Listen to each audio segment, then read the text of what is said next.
This album is dedicated to all the teachers that told me I never amount to nothing. To all the people that lived above the buildings that I was hustling from that called the police on me when I was just trying to make some money to feed my daughter.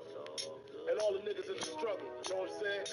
It's all good, baby. It was all a dream. I used to read Word Up magazine, Salt and Pepper and Heavy D up in the limousine, hanging pictures on my wall. Every Saturday, rap attack, Mr. Magic Molly Mall. I let my tape rock till my tape pop, smoking weed and bamboo, sipping on private stock. Way back when I had the red and black lumberjack with the hat to match. Remember rapping Duke? The hard, you never thought that hip-hop would take it this far. Now I'm in the limelight cause I run tight. Time to get paid, blow up like the world's trade. Born sinner, the opposite of a winner. Remember when I used to eat sardines for dinner? Beat the raw G, Brucey B, kick it free. From Master Flex, Start G. I'm blowing up like you thought I would. Call the crib, same number, same hood. It's all good. And if you don't know, now you know.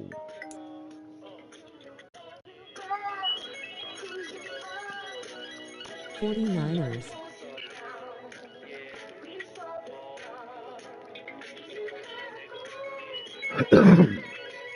Stephanie Bell at S Bell EA. Kenneth Walker II just picked up another huge game. Defense just seems to have no answer. Kenneth Walker is unstoppable today. Wes Watkins trending tells you everything you need to know. Trey Lance and Josh Allen put on a show today.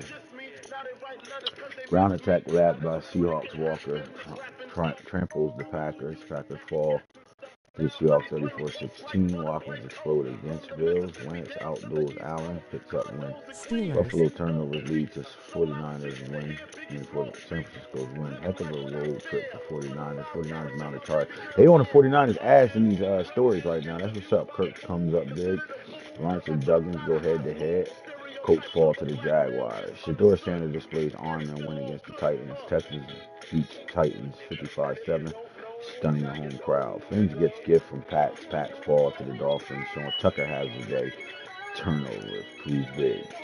The game that shit proved big. And welcome, fellas. Welcome. And here's the franchise guru. My co-host is here on deck, as you always know. Draft recap, although we're a few days behind in the first draft recap segment.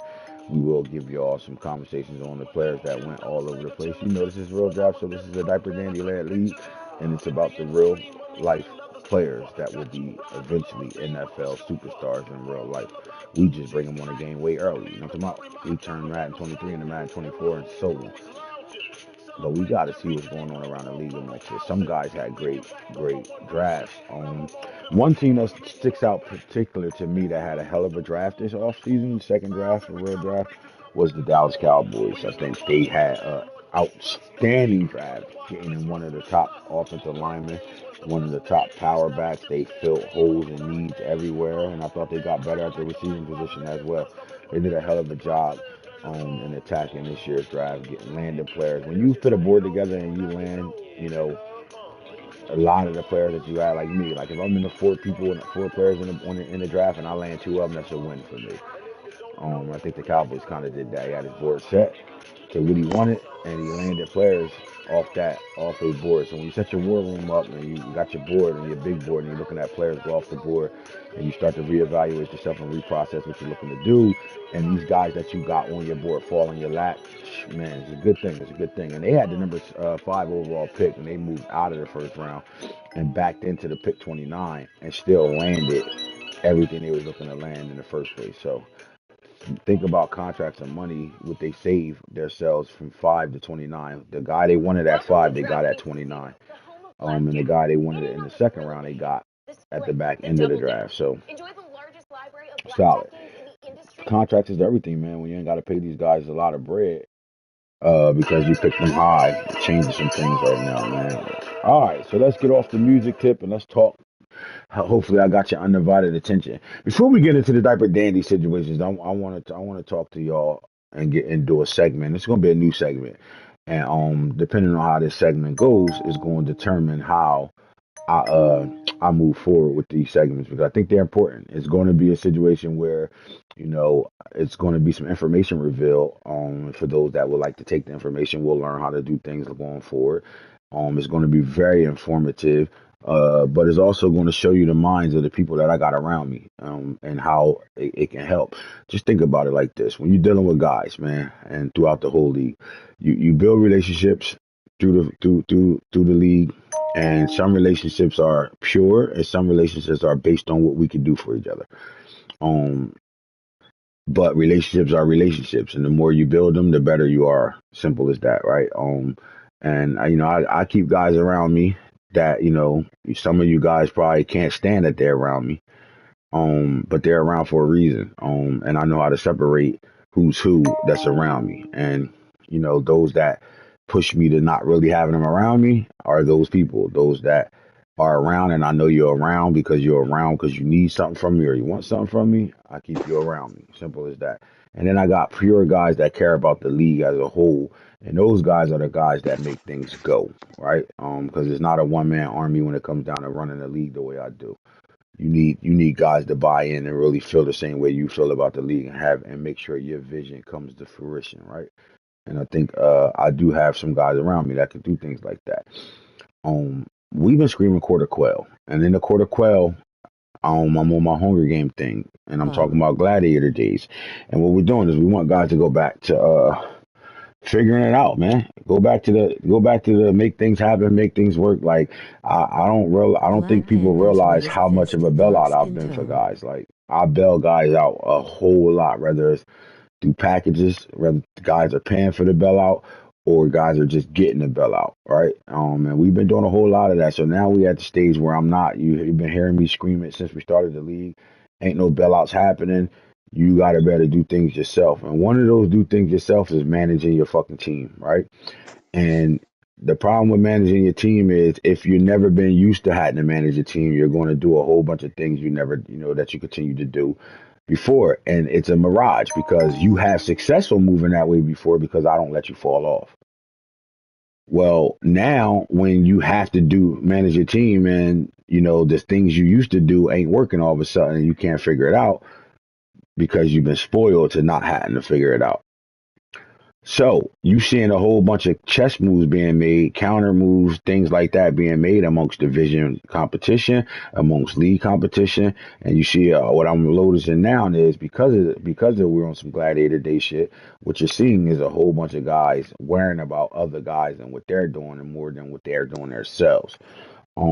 Well, one big thing when it comes down to figuring things out, one of the main problems a lot of guys is going to have in the league that, I usually bail you out because by the time we get to 3 or 4 seasons in, you want everybody to better play. So, you got, teams that's 99 out, which you're not going to see this time around, right? You're not going to see all 99 teams, even though you got high overalls now, that's going to fluctuate.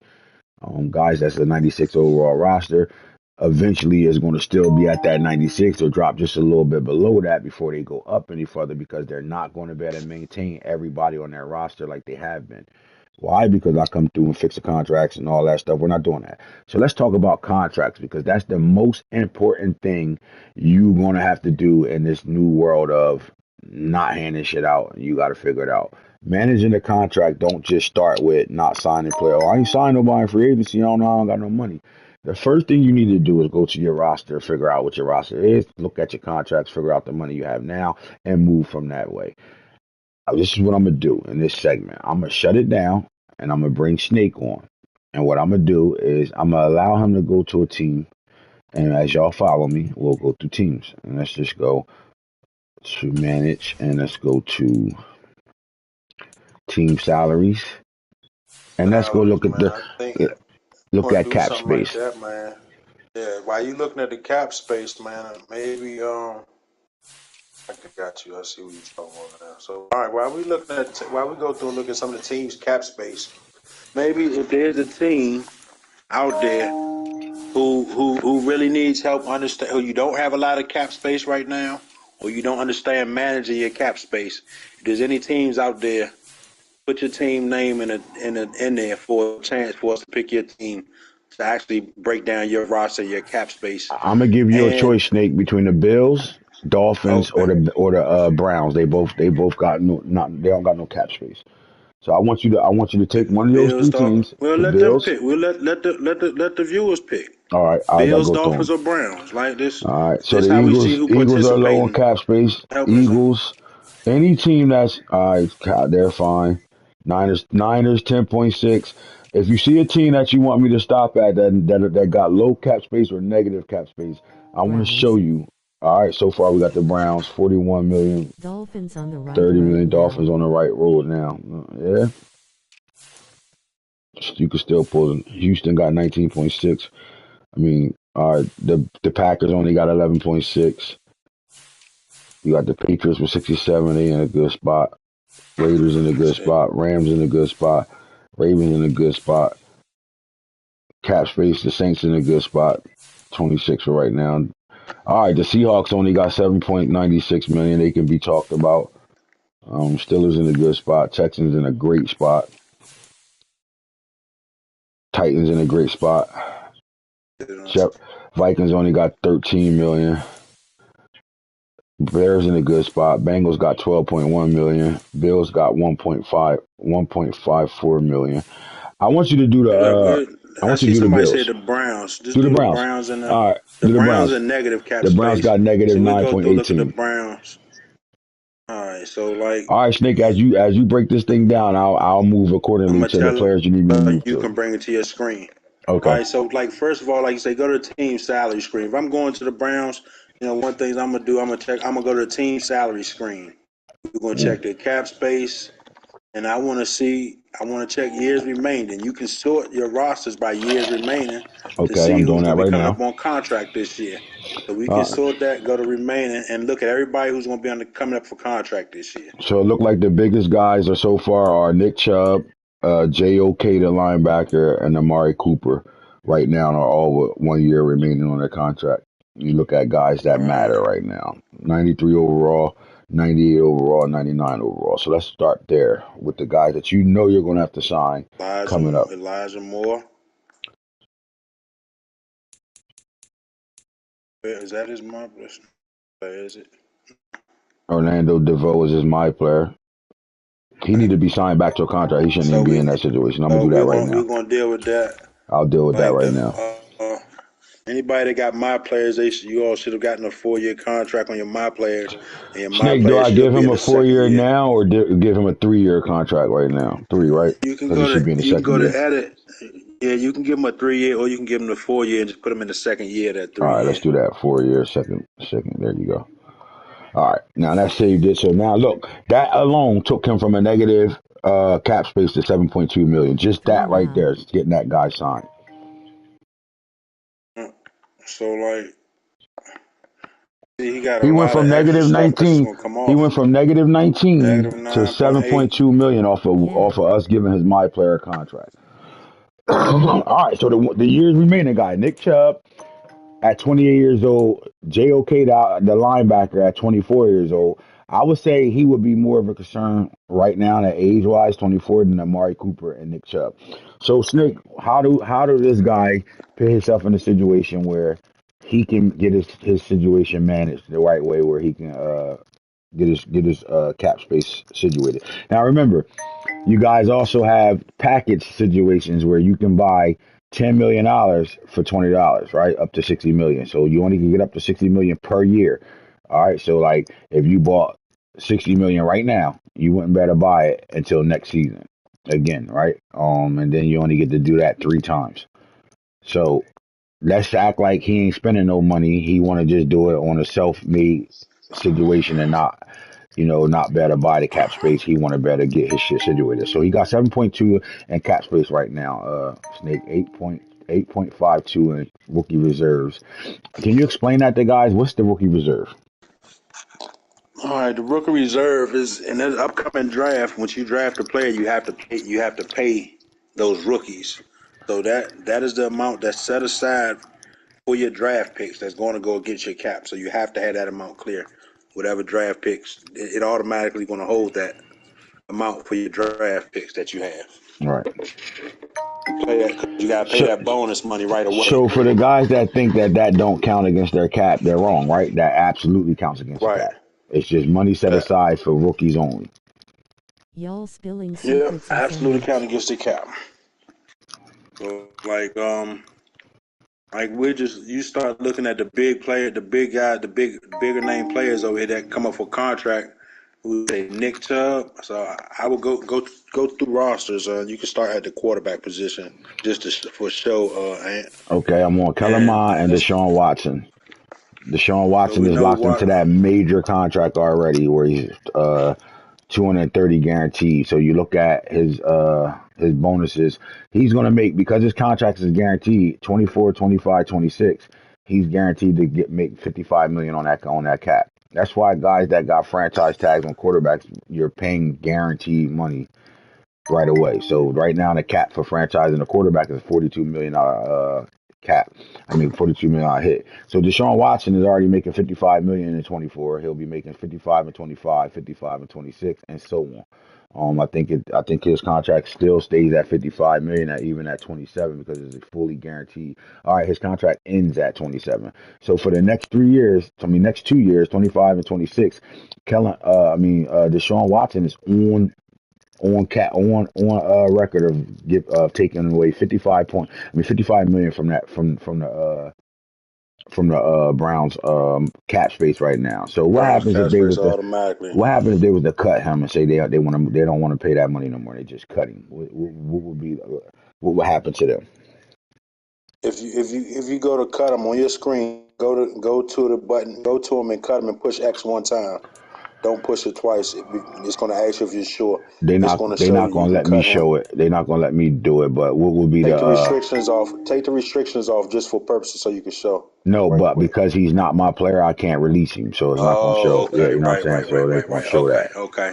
So basically, it'll subtract that 27. He'll save a difference of about what's that, 19 million. He'll save 27 a difference million of in 19 million. penalty. He'll have a 27 cap penalty, but because he's making that money, the difference, once you take away that 27 million, you'll have about a 19 million in the positive, but All you'll still right. be on the hook for that 27 And million. so how long would So they be on the like hook for that 27 through the duration of his contract, right? The Browns. it should be this year and next year Yeah, so actually. for I think 25 and it's this season 26, and if they next cut season. him, and people don't realize that. So when you trade in players, you're on the hook for their money when you get rid of them. That's like cutting a guy. So if you go trade You a on the hook for player, that whatever the that bonus penalty part of is, that, whatever that penalty is. You have to pay that. Basically, your organization has to pay that out flat out. So it's going to count against your penalty, your cap penalty for basically 2 seasons every time. so even if he was to trade Deshaun Watson to somebody else, he'd be on the hook for 27 million of that money for 2 years. You know, So he'll be now paying he will the clear up next team. 19 million, He'll clear it up too. but Yeah, you so you're still gonna going to be clear up. paying some of that bread. Yeah. All right. So like just in looking at this, Kellen Mond and his quarterback room, Kellen Mond is not on the long term. He's a 1 year deal. Mm-hmm. Like and we're going. I think the Browns are a good team to use because if you think about it, in real life, the Browns they traded all their capital to get Deshaun Watson. So this guy hasn't really had a draft. He's a newer owner. So Mm-hmm. in building this team for the future, this team needs to be bringing in a young quarterback over here, whether it's to be a real backup under contract cheap or for development for life after Deshaun Watson. And when Either guys way. asking him in his DM, why you losing? You ain't got your picks. Again, worrying about another man's situation is a reason why he should be losing. Like if I was him, I would have lost that first season, even if I didn't have a first or second round pick. Because you got to build this team through the draft because of the money situation of what Deshaun Watson acquired and what they gave up for Deshaun Watson. You got to win. So if you winning right now and you don't win the Super Bowl, it's a waste to even win with this team. So he did the right thing by not winning, even though he didn't have his picks. He did the right thing by not winning because it put him in a really good situation in the draft rounds 3 through 7 to get some good players Well, in the front of the draft. Go you'll be able ahead. to let the people decide if he's doing the right thing because when we do the Diaper Dandy show, I think let's focus on the players that went 3 through 7 in the draft. Okay. And that's just we'll make a thing. We'll make it for so it's a lot of people that might make that first pick and that second pick and then be like skip me, Mm-hmm. or a team that came in like the Browns who didn't have no first and second pick, so they had to eat in them later rounds. Mm-hmm. And maybe that's a good thing. That's a difference for so for the emphasis and see what players we expect and emphasize. Talk about that 3rd through 7th round picks. Mm-hmm. Let everybody else decide. But at some point in the draft, and it doesn't have to be early, this team will have to address that quarterback situation It'd be good for them to bring a young rookie in there, even if you're not going to start them, to start growing them, start developing them for life after the start. So do they But do? Would they be smart to? This is my question for you. Would they be smart to? Their GM should be looking for a quarterback right now. Like it might be a backup on a guy's roster right now that can literally come in here and be developed behind Deshaun Watson to be able to help them in a sense, or should they be looking to do that through the draft? I, if I'm this team, I'm not giving up no picks at all. Okay. You haven't had any picks. Now let's say I go out here and I make a trade.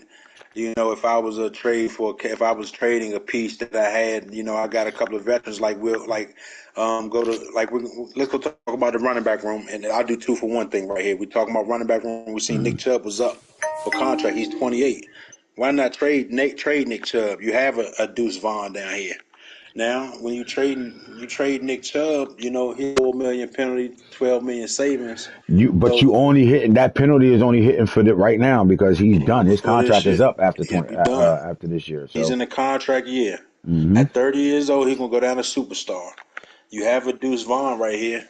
So like, if you was able to add on a backup, add on a player, a young player that could help you, like that type of move, I would bring in some young talent, looking to bring some picks and some first or second years young talent, but I wouldn't just give away any of his picks at all. So he could Um, trade Nick Chubb for picks right now, and because he's 28 years old, he still hold value that he's an X factor for at least 3 more seasons, right? And that's good value because even when he drops at 30, he goes down to a superstar. That's still great value. He's one of a few running backs in the league that actually has the freight train trait on him, which is the best trait to have on a running back. All right, so he's one of the few that has it. So that's my argument when I'm trading him. Yeah, he's 28 years old, but you got him at right now when I trade him to you. Then you got his age 29 and 30. So that's 3 seasons that you're gonna have with him without him dropping. At least drop it under a superstar, at least a superstar. So now at 30, plan on that superstar, and if you're using him, you got opportunity to bring him back up to X factor and keep him on superstar till 33. So now you got 28, 29, 30, 31, 32, 33. Now you got 6 years with this guy on at least a superstar, depending on your production. So the trade value for Nick Chubb is still high right now. So if Still I'm pretty him, I'm decent. looking It's for multiple nice. picks. Yes, sir. I'm looking for multiple picks for one of the best running backs in the league right now.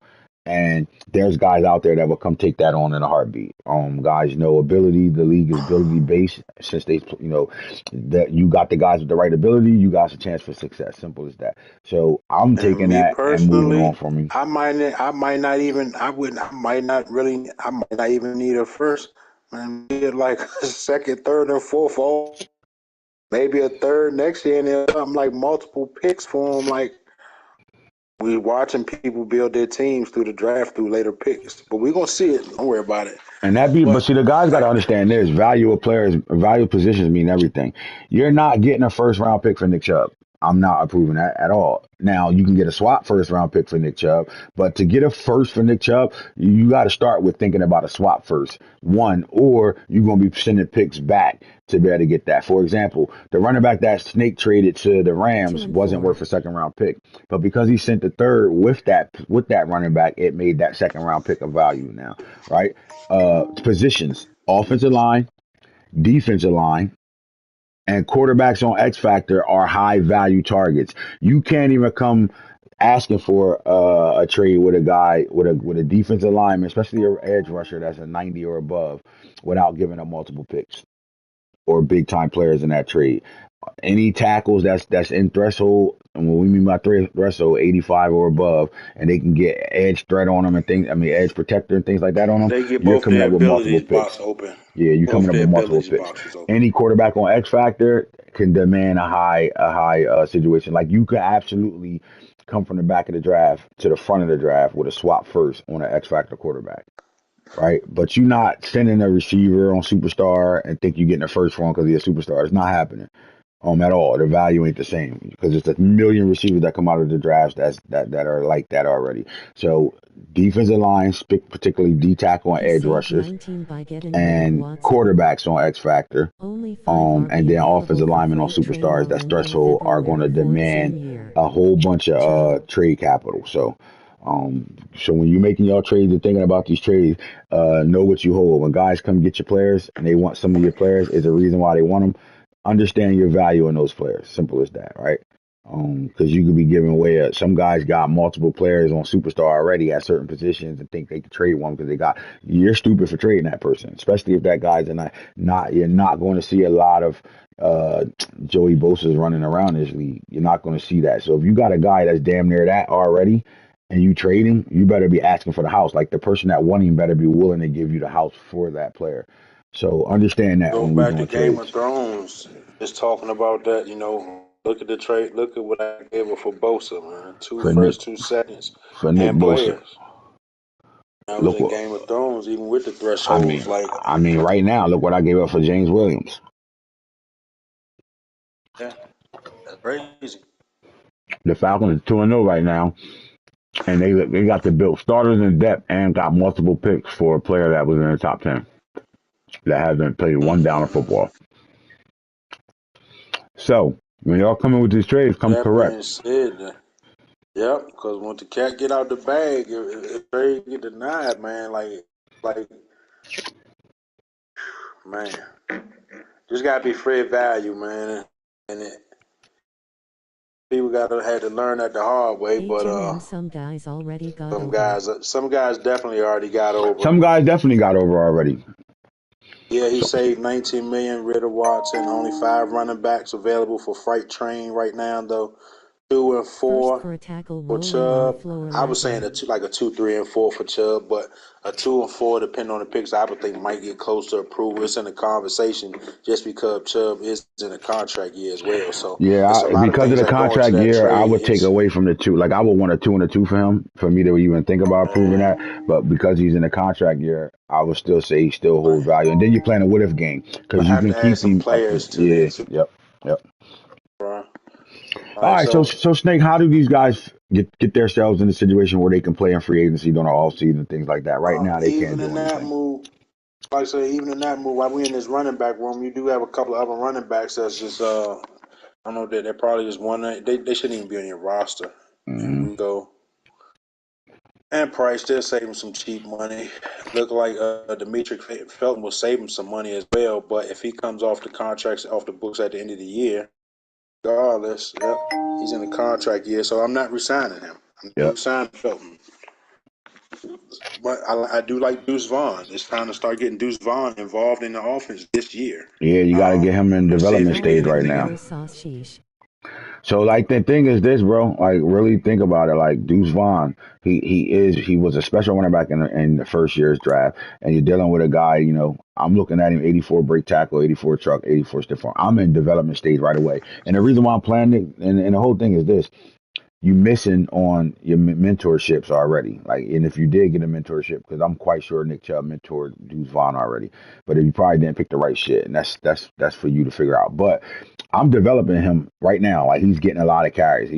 I'm running the shit out of him, getting him carries to try to get him in a breakout situation to get him to at least a superstar. So then you have your running back on your team. At 84 break tackle, 84 stiff arm, 84 truck, and he can run in between tackles right now. So that gives me a solid running back. And then with the size of this running back, Let getting to each second level MFS shouldn't have be as loaded hard rosters, as man, you they would don't think because he's answer. so Not young, the Browns so small. specifically. Let's let these motherfuckers have loaded rosters, man. They dumb as hell. All right, so yeah, so I like him. For So I'm really working it. I'm really working him into the mix. And the reason why you got to work him into the mix is because of contracts, right? Because of the Nick Chubb contract, you need a running back that you can rely on, and he has to be the guy. That's why they drafted him in the first place. They have to be able to get him developed, and they got 3 years, 2 years to really get him developed, before they got to worry about paying and this he got man. some carries last year, and he's touching a little this year. You need to be giving him more of the ball often. Hmm. But you can instantly save some money by cutting these other 2 running backs off the roster. That'll be 3 running backs coming out of there. So that's almost 6, 7, about another 1.7 million that will be coming off the roster. Because really, Vaughn and Chubb, the only running backs that really roster over here. Hmm. Go to fullback Then room. you You go need to to change fullback. from forward. See a running back or wide Here, receivers. yeah, he can't. First of all, he He, can't, but he don't belong at fullback. These guys running got to back, start running following back. fucking rules. He's So not like 220 pounds, Browns, so you're he can't be at fullback fullback. 220. 220 pounds. So right now you're lucky ain't nobody caught that because you'd have been called out and you'd have got a penalty.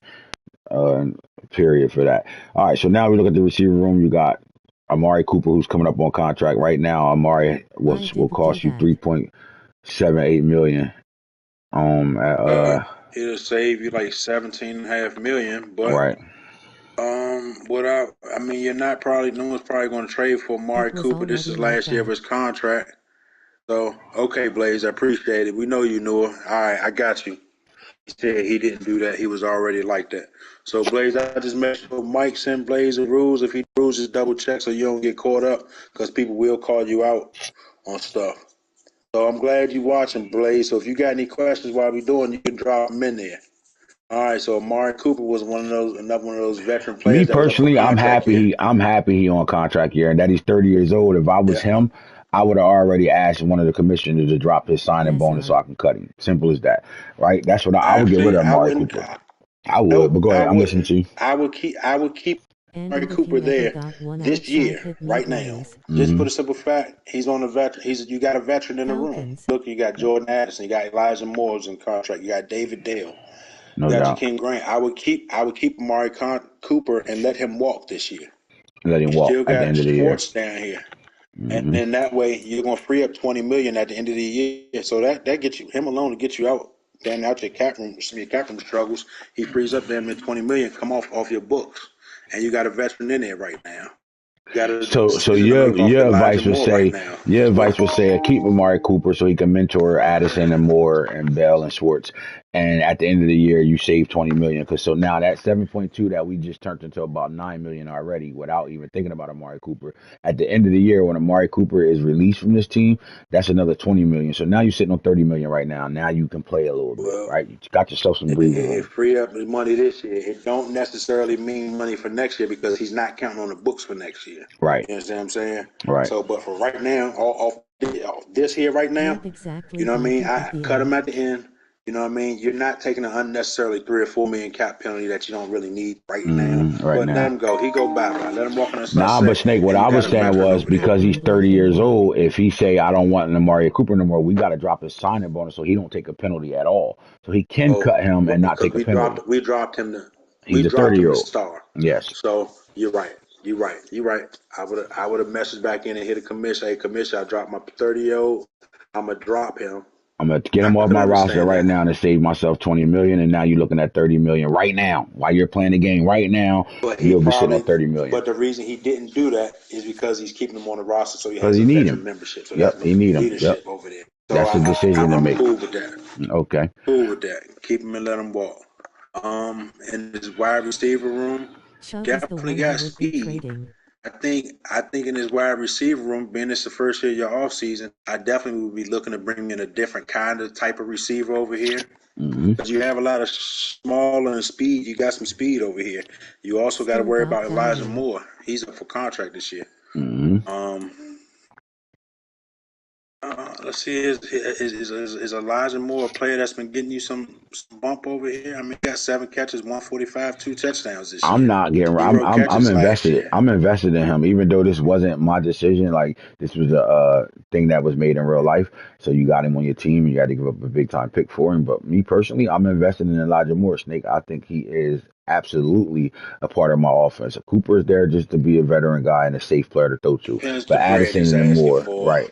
Addison and Moore. That's what I'm saying. This year he's part of it because you Right. can't look at nothing else unless you're looking for a trade right now in the receiver room, or at the end of the year you peg some guys on your board that you would like to go after in the draft for a receiver. But right now, while you're playing, Elijah Moore is somebody that's important to this football team, in my opinion. And I'm playing a development game with him just like I am with the running back Deuce Vaughn, the development stage. So I'm looking to develop Addison Moore and Schwartz as of right now, going forward because Grant's Don't coming forget off the. David Bear. Yes, sir, and David Bell's there as well. So you got a bunch of young receivers for Deshaun Watson right now that you could develop. So, and they seem like they're doing a pretty solid situation right now because they went from the bottom of the brackets and now they're 2-0 right now. They're having a good start to their season right now. So I like the receiver room right now. And again, just with Amari Cooper leaving right now, we showing y'all 30 million to save. on cap space right now for the Browns if they just following what we're talking about right now. We get to the tight end position. You got Irv Smith Jr., who's on a 1 year deal, look like a free agency pickup. I'm not thinking at 26 years old, 79 overall. I'm definitely not worrying about bringing him back or not. So you can go get another guy to sit your bench or be your number two, just as good as a young rookie or better. So I'm not worrying about him. And Joku, you got a 2 year run with him, so you're not having to worry about him until Married 26. to him right now. I've been Yes, worried sir. about Njoku. Let's see. You got Left a tackles. nice young left tackle, booking left tackle. I would be developing. Hmm. Joe Petonio, nice veteran up there on your O line. Because we don't drop O linemen, Uh, he's fine at with 2 years remaining. That's cool. good. You got time to find replacements there at your center position. You got a nice young gunner there. You also pick up another rookie at 82 overall. I like your center room right now. Both of these two guys are guys that I will keep my eye on their development and see what they could Deep turn in the into. Because mix. one of them could play another position for you for sure. On your offensive line. So I like that. You look at the right guard position. You got Teller at 29.90 overall. And then the rest of these guys behind here are Hey, watch Browns, get these development. 60s off your roster. Yeah, You yeah, can you got them. immediately, just some of these 60s stuff, you immediately cut them. Look, this right guard, Cotton, that's damn near $1 million. It's no reason for them to be on your roster. Yep. And now you got 31 million in the bank right now because you got rid of a 67 overall 28-year-old you don't need. And then Murphy, you just play his development, see what happens with him. It's not if he's somebody. I mean, because he's on your team for 3 years, he's under a 3 year contract. I'm not going to lose no money there. You're saving 610 and losing 90K, so you could cut him and not really be hurt and save yourself $610. But I would leave him around at 77. That's not that bad of an overall average overall right now. So he's solid there. Right tackle, you got 30-year-old Conklin. And he's in three. He got 3 years remaining on his contract as well. So, um, let me ask you though, if he cutting me 16.4, he only saving 5.5. This is a guy you do not touch. You make sure he stay on your roster. It's going to take you in a negative. You see that penalty is more than your savings. You're not saving nothing. So Mm, he's a guy, he's an offensive lineman. He's going to have a position on your squad. He's going to be paying him. You're going to be paying him regardless. So I would take advantage of what he's good at, and that's high awareness. yes, sir. All right, they drafted Shane Coates from Colorado, man, 87 overall. He Yeah. came in right away and became their highest overall defensive end at the left end to go along with that kid Garrett. But they also got their my player Orlando DeVoe who could play D tackle or D, and they got him at D end right now, which I would have did the same thing. But play him at D tackle. They also got Colin Oliver, who was one of the top edge rushers in the draft as well. He was in that top 50, so I like him sitting here. They kind of loaded at left end right now. A whole bunch of guys at left end that's 80 or above. In my opinion, they But the good. You still got Ali 65 Gay sitting overall. here. But then this guy down here, Rodney Anderson, I would cut him fast as hell. As fast as I can cut him and save him Told you, man. 240K. If I'm this guy, man, I might go trade Miles Garrett. I would. I would. But You what does that do? because like This is a guy that got a $23.3 million penalty and a 20.2 savings. I would trade him. I would. I mean, I look at it like this. That's a $3 million difference. But don't you have his replacements right here? And You already then have. Look how much you have invested in the D line. And D then the line already. discussion is it's Miles Garrett at 28. He's the same way if you think about Nick Chubb and how he is, right? Miles Garrett at worst will only be a superstar. And at Miles Garrett as a superstar is still better than 90% of the fucking edge rushers in this league right now. I would trade him, get me another first round pick for sure, and know that I'm not Yeah. just getting a first round. I'm going to get first and some more capital. I would trade him and get either some players or trade him and get a couple of picks and then go forward with that. Or you play Can with you Miles tell Garrett us and allow him to lead your defensive room. is Oliver on trait as well? Star. He's a star. Hmm. So you got DeVoe, you got Garrett Shane slash Coates, Chubb get you right back in and first and your slash two mop. convo that lost W Yeah, I Watson ain't gonna trade. hold you. I would like, yeah, Max. I think I would entertain. The first thing Chubb you need to and go Garrett. you need to go through this roster and cut all these 60 overalls, the people that has no penalty beside you that are not playing that you don't want to touch the field at all. Then, like I say, I'm reevaluating this D line and move these guys in the position where they would play. I would kind of think about playing DeVoe at D tackle, but since he's on ability, I might not. But I would just figure out my D line period. Yeah, because you And picked up Sweat from Texas, right? You got Winfrey still here. I'm cutting. Look, if he cut these 60s right away, I'm quite sure at every position we got a 60 on here he can cut. He gonna man, save he gonna himself free up anywhere some between bread. $5 million to $10 million right there, $10 million just saving bread right right there. away. But Sweat is on development stage. He's just getting in there. You got your my player that you can move to D tackle or even play at edge rusher on the outside, superstar. But you gotta value stars like superstars and superstars like X Factors in my league now, right?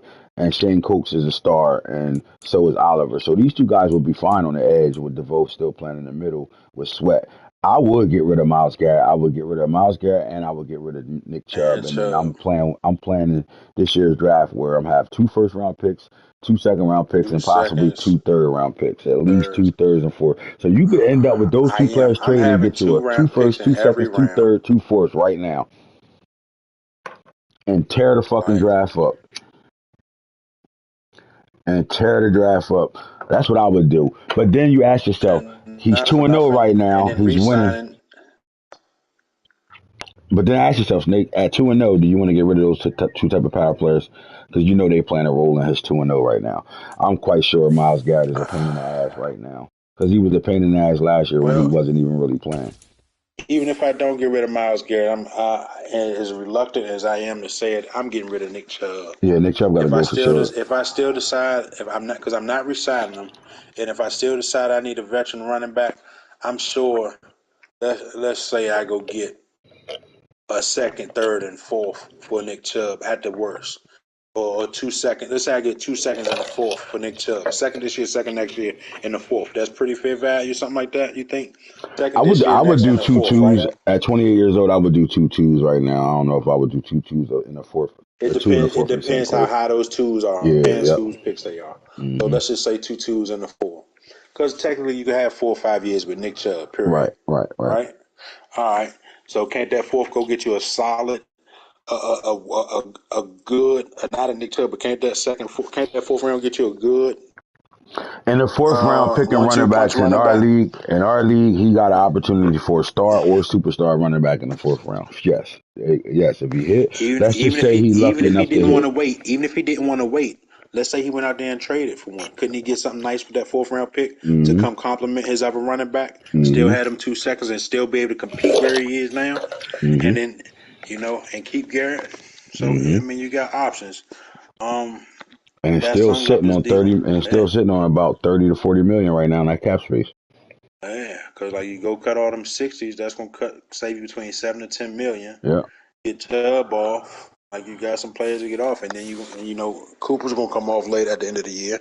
So then your Um, linebacker room, at left outside linebacker, you got Jeremy Banks, who's in his second year. He's a second year player, 84 overall. I like his build so far.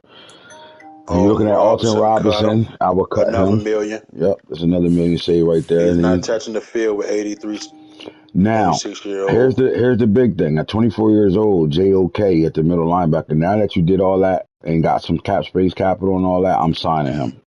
I'm signing him now, right away. I'm signing him right away because he's the quarterback of your defense right now.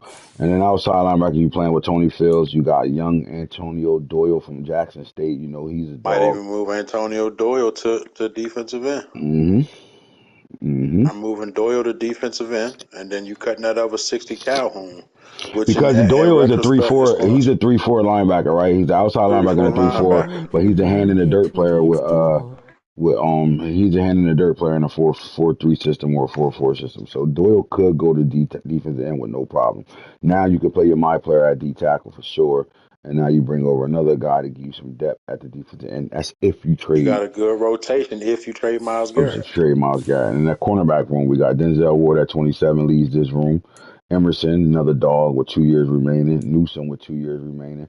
And then you're looking at Nico Reed, who you just got. I'm Reed. looking at him as value, but then I'm cutting Godry. I don't care about that speed. I just know he's going to save me 740K. And I'm looking at his safety room. I'm only seeing two safeties, And man. this is where you I need would, help at. but this is where when you trading a player, let's say you only get 2 seconds, where you check a person's roster, like, hey, I can use a young safety. That safety's 1 year in.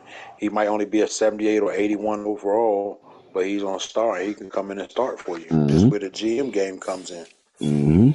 Another And tip: you now just went to your team I and went through showed the you that whole your team. linebackers. And now he got to signing the guy back, getting rid of some guys, got some trade options as well. And if he don't trade Miles Garrett and he does the Nick Chubb trade and cut Cooper, now we looking at a guy that got 40 to 50 million in cap space now, went from negative cap space to 40 to 50, and all he did was manage his roster right. Simple as that.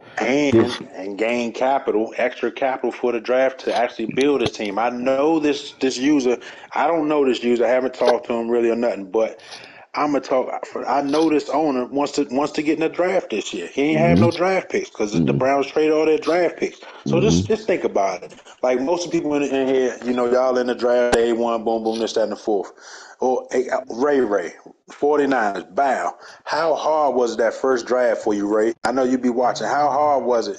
Look, think about it. We already know that first draft he watched was pissed off. The first couple, it rolled into his season. The first couple of hmm games, he was half engaged. hmm And then he got Christian McCaffrey going and everything.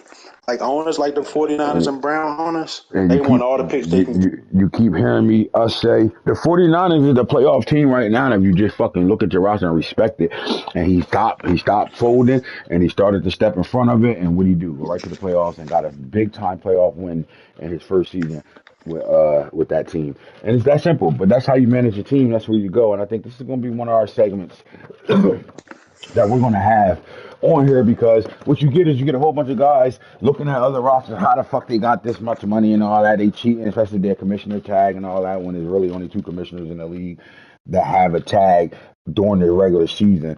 Off season, now we got four, but during the season, there's only two. And with that being said, guys can move and do that without doing anything major. You know what I'm saying? We gave you things he can do and things he don't have to do, and still show we saved him up. We gained him 50 million in cap space. That's big, because now you're looking So at I your team a think little different.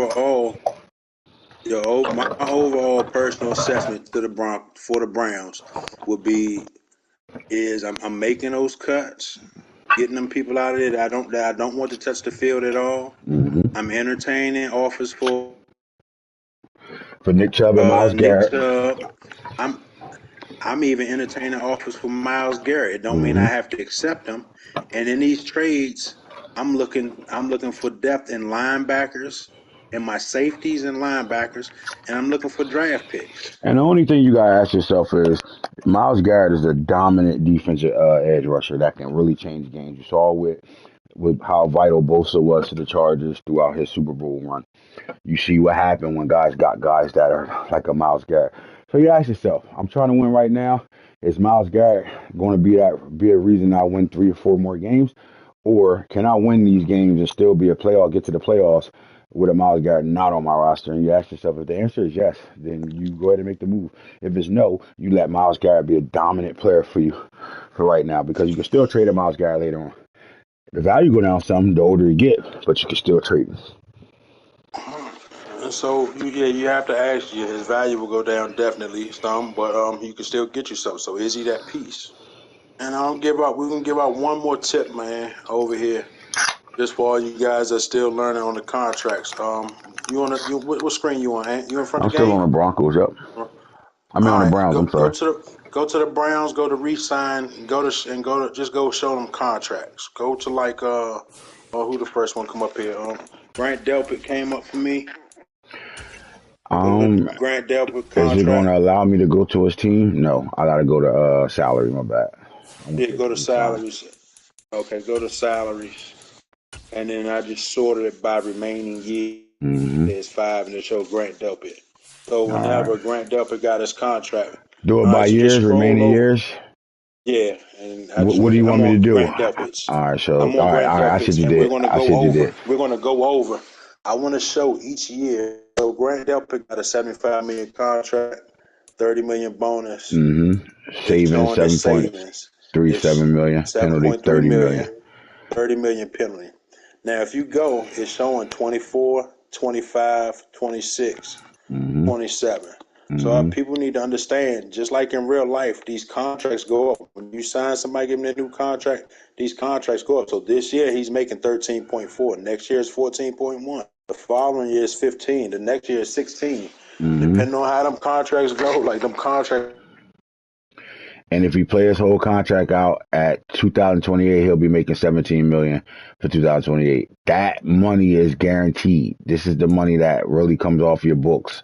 That you're gonna have to pay him in those years. So right now we're gonna be in the 25 draft class. So at the end of this year, he'll be making that 14.1, 16 and 26, 17. I mean 16 and 15 and 26, 17 and 27, and you're gonna be making 17 and I'm sorry, let's do this over. 15 and 26, 16 and 27, 17 and 28. So that's how much money he'll cost through his contract. Can't look at the right now all the time. You got to look at the guaranteed money, which is the cap hits right now. So salary cap hit for him will cost you 13.4. That's going salary cap hit in 25, 14.1, 14.9 to 26, and 27 is 15.8. And you're looking at if you get to that 28 cap space, it'd be 16.8 million. So you start looking at your contracts like that, and you can kind of manage your team and manage where you'll be at going in your future and right now. And to understand that is a lot. That's why I say you guys got to be intimate with your team. And again, I got two guys that's really good in contracts. You got Mike and Snake, and I got them both looking over each other, right? So when you got two guys that are great and get two different perspectives, they understand how to manage contracts and things like that. Those guys are going to better always keep me in line to guys. So when I'm giving out packages, like if you come buy $10 million from me, I don't gotta necessarily do it myself by going over there and just taking somebody's bonus down. They'll really sit here and figure it out to the point where I know who to go touch right away and who I can save the money from or not. Or if you're a guy that need to fix a cap because you inherited a team that got high contracts already and you don't got no cap space, they can look at it and see, just like he just did with the Browns, and figure out how to get more money or not get money. Simple as that. So we just give out some gems just now. So, don't say we don't, because we do. We help out, you know what I mean? And this time the help is explaining things versus me doing Go it Blue for you. Broncos. Nah, we're not doing that. We're going to the quarterbacks that came out in this year's draft. That's where we're going. And give me some leeway with Snake. He should be back on here. He's definitely on vacation right now, and he's playing. His internet connection is hooked up there, but it ain't his internet connection. So bear with him. But while we're waiting on him to jump back in here, we're gonna go to the rosters, NFL. Let's go back to the lineups and take. I don't even want to do that. And let's talk about the quarterbacks that came out this year's draft.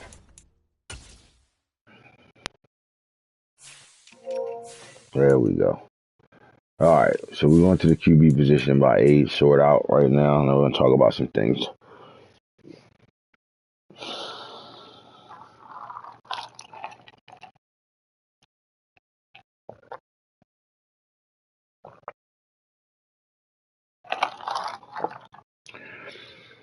You back yet? You back in the fold?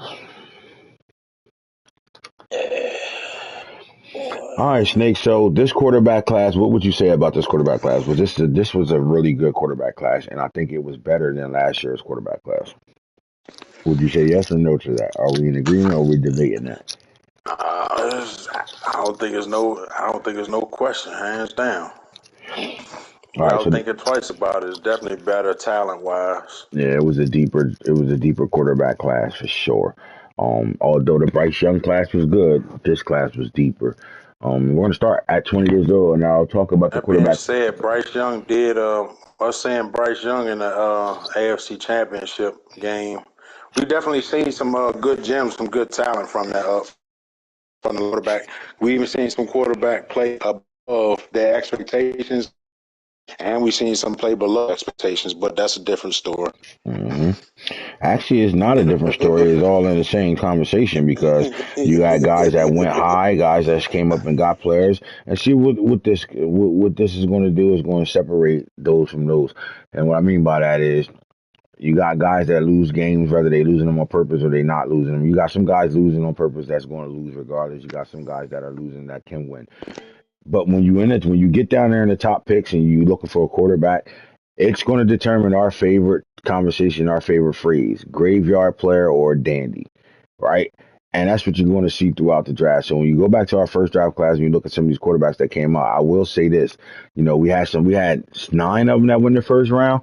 lot of them on teams right now that's going to be able to play with them guys and doing pretty good jobs with those guys. Like you got to look at the Dolphins and Bryce Young, AR-15 for the Titans. You got DTR for the Patriots. Patriots. You got Hendon Hooker that went to the Packers. You got Malik Cunningham that went to the Giants. You had the kid out of TCU that went to the Colts. So you got some guys that went places that got starting jobs right now, and some guys are looking to prove it on their second season, and some guys looking to build off of what they did in their first season. Now, Michael Pratt's from Tulane. If you don't know college football the way I do, then you need to watch highlights and figure out who this Michael Pratt guy is. He's not somebody that'll make you jump off the seat, but he's definitely somebody in real life that can move up a draft board real fast. That especially him being a white quarterback that's a pocket passer. The NFL don't want to change their tradition on how they look at quarterbacks, although college is making them go to the dual threat guys. This is a guy that got solid speed, but he really could throw the football at a University of Tulane where they're playing Power Five football, but they're not. You forgot Bob. They're not That's actually Big they playing Will. P5 football. They're not playing Power Five. Um, you forgot the Big Will. That's Big Will. You forgot the what? Oh, my bad. You're right. Will Levis. My bad. I ain't forgetting, but I hear you though. Got to mention his name. You right. Sorry about that. All right. So let's take a look at the 20-year-olds that came out. Michael Pratt again. This is a guy in real life that can rise up some draft boards by the end of the 2023 season, going into the 24 draft. In real life, he can rise up the board. And to me, I think most of those commentators that talk about draft that are experts for the draft, they'll rise this guy up the draft board. Up rounds. Like he'll be a third round pick in real life in my opinion. But before it's all said and done, if he just had the same type of year he had in 22, at 21, I think they will rise him up as one of those guys like Josh Allen that played at Wyoming, not one of the big majors, but eventually he ended up moving up to being a first round guy. Right now he's proven that he's that guy, but at the time it was like questionable on why they looking at him better than they looking at some of these guys that showed it at bigger schools and played big time football. Well, Pratt is one of those guys. Dorian But on then the funny now thing is he rolling on the goes to a floor roster. laughing. Dorian. Dorian on practice squad now, huh? What are you talking about? I'm Practice confused. squad now. Because I don't think Dorian Patriots DTR player. on nobody practice squad. I think DTR should be starting right for those Then Patriots. McCaffrey, And he said McCarthy Dorian. I starting don't know over him. what Dorian he talking about. You might want to Dorian shed more light. Thompson Let Robinson. Hold up. he on somebody Yes, practice he squad? is. Yeah, he on the Patriots practice squad right now. He on Pat's schedule. And 18 interceptions, 950 sacks. Who's the As quarterback over J.J. there? McCarthy took it over in Patriots. J.J. McCarthy. Hold up. Oh my God. Wait a minute. Wow, Max, that's a good find. That's interesting. That's an interesting conversation right now. And practice squad lock. I might not be. This might be a I want to sign him right now move. This like a rage thing. McCarthy has not Nah, started a n- game. this He is pissed this them is off. Look this is like. this is I want to sign him right now. Move. This is put him on a practice Okay. squad. I ain't gotta wait 4 years to sign him when he is shit and he want asking for 300 million. Sign him right the fuck now and get him signed cheap. I think I'm not slow, bro. I know this user. I know he ain't that stupid to just throw him on there being dumb. Dorian Thompson will ask for a contract now when he's signing back from off practice squad, signing back.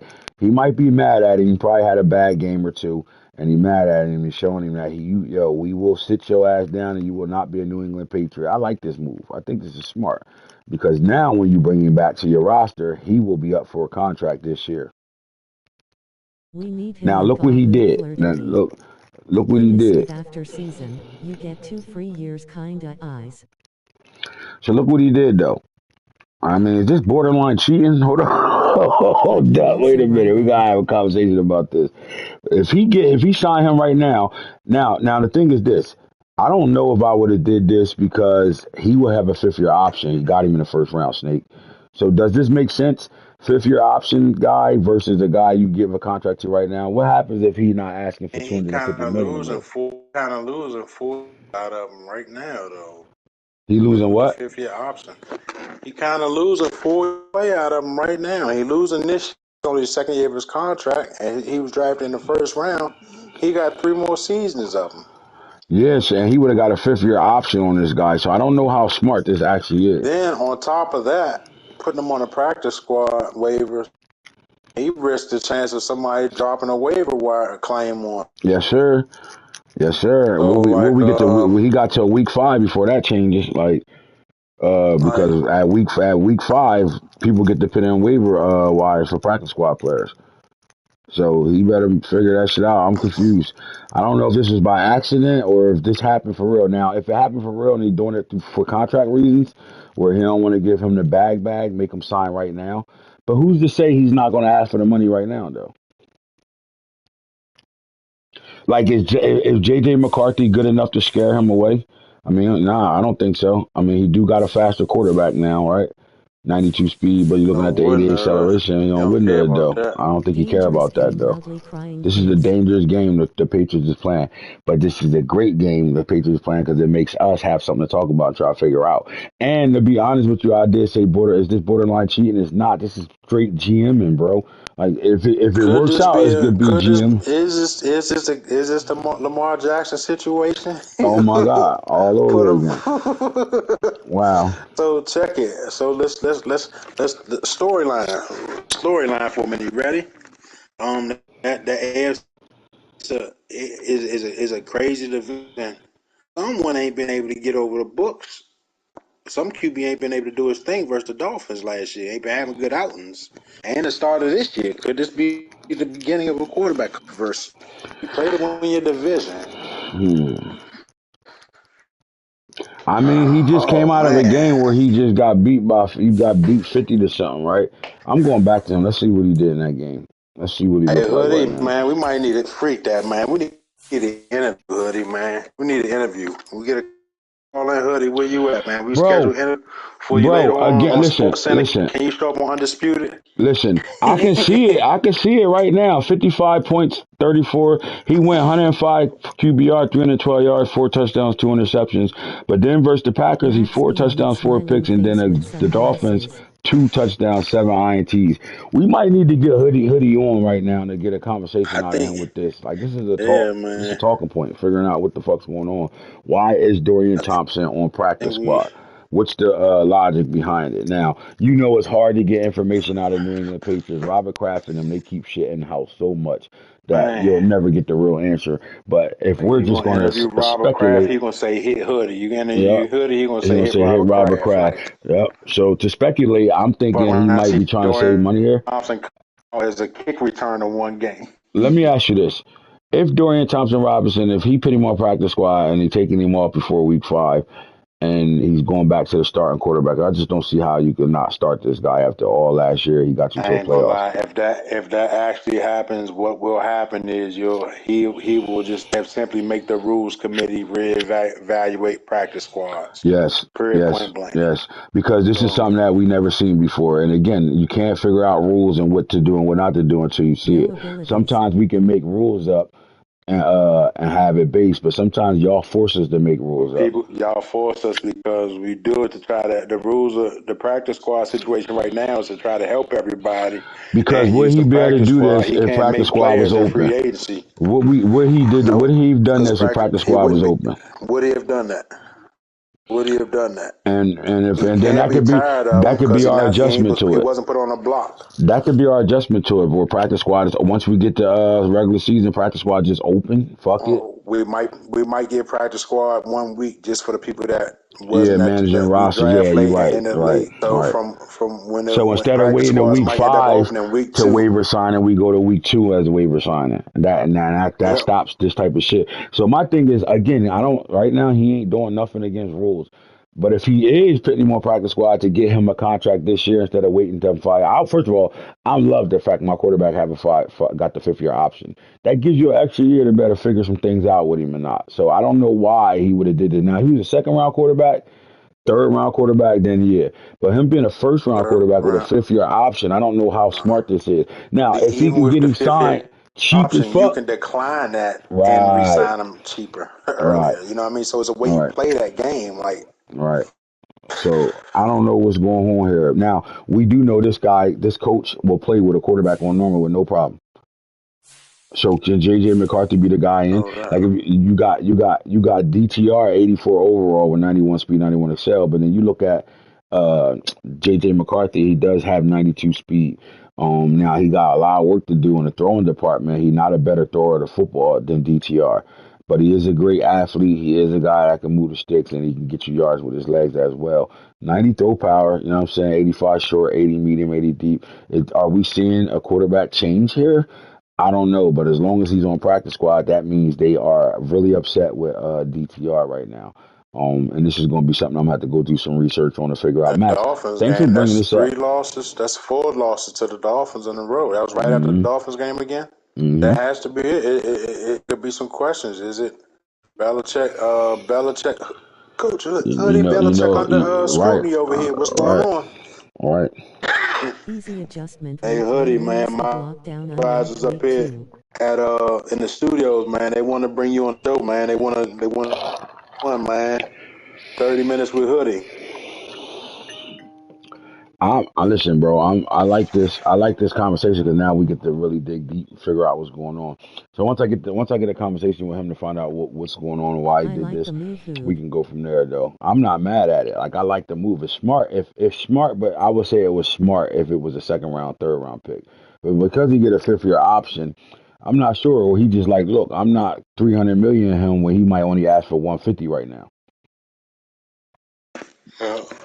So I like it. I like it, and it made us stop talking what we was talking about and go back to it. So okay, I like this. We'll go back to it. All right. So Pratt, I think. Let me ask you this though.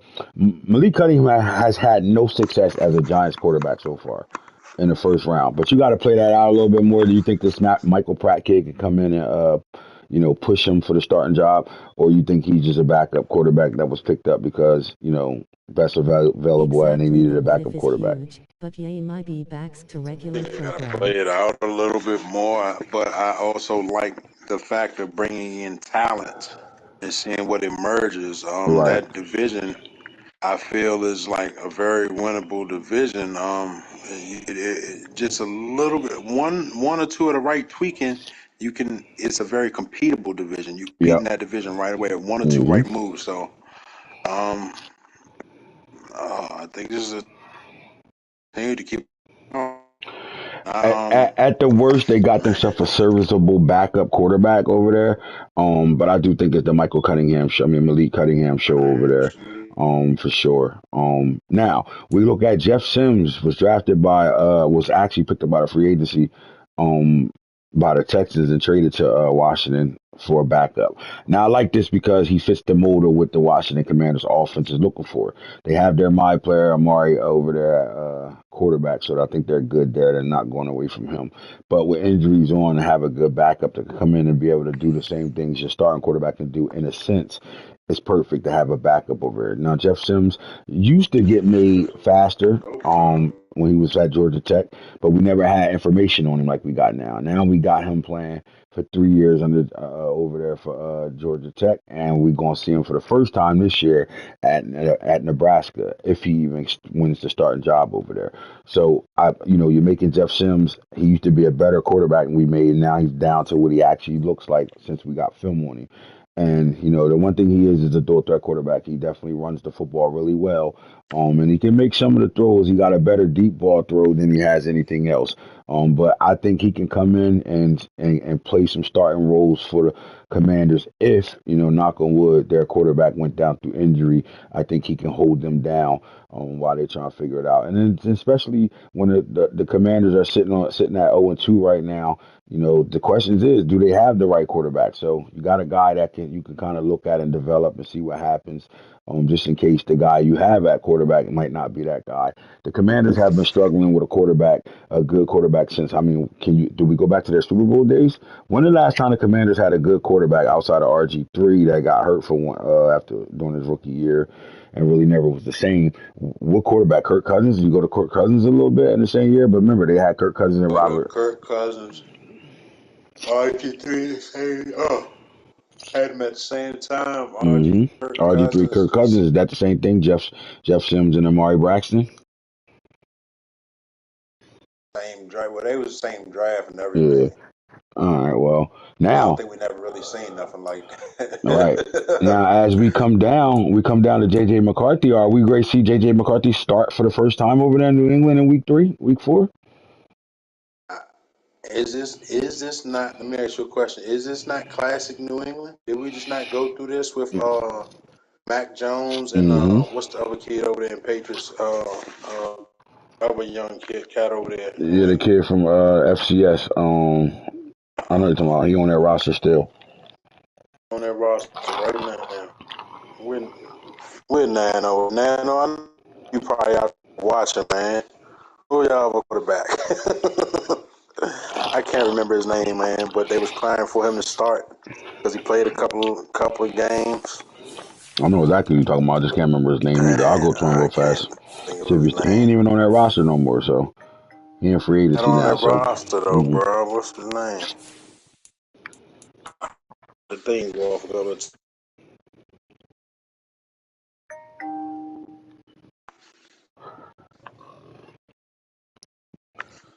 All right. Look, Right now, JJ McCarthy is the only quarterback on the Patriots roster right now. Right now, if they was to go to week 4 and play a game, they would not be able to practice or play a game without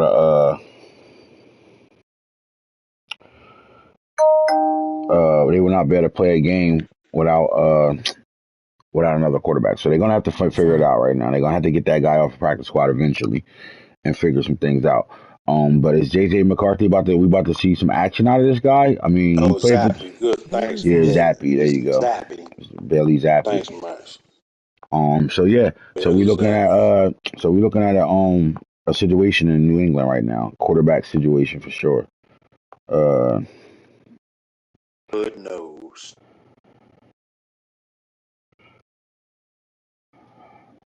Mm-mm.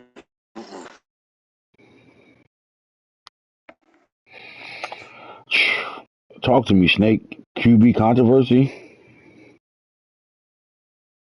Um, to be controversial, does Dorian Thompson ask for out in New England? I'm getting benched, thrown on practice squad. I might be asking for a trade.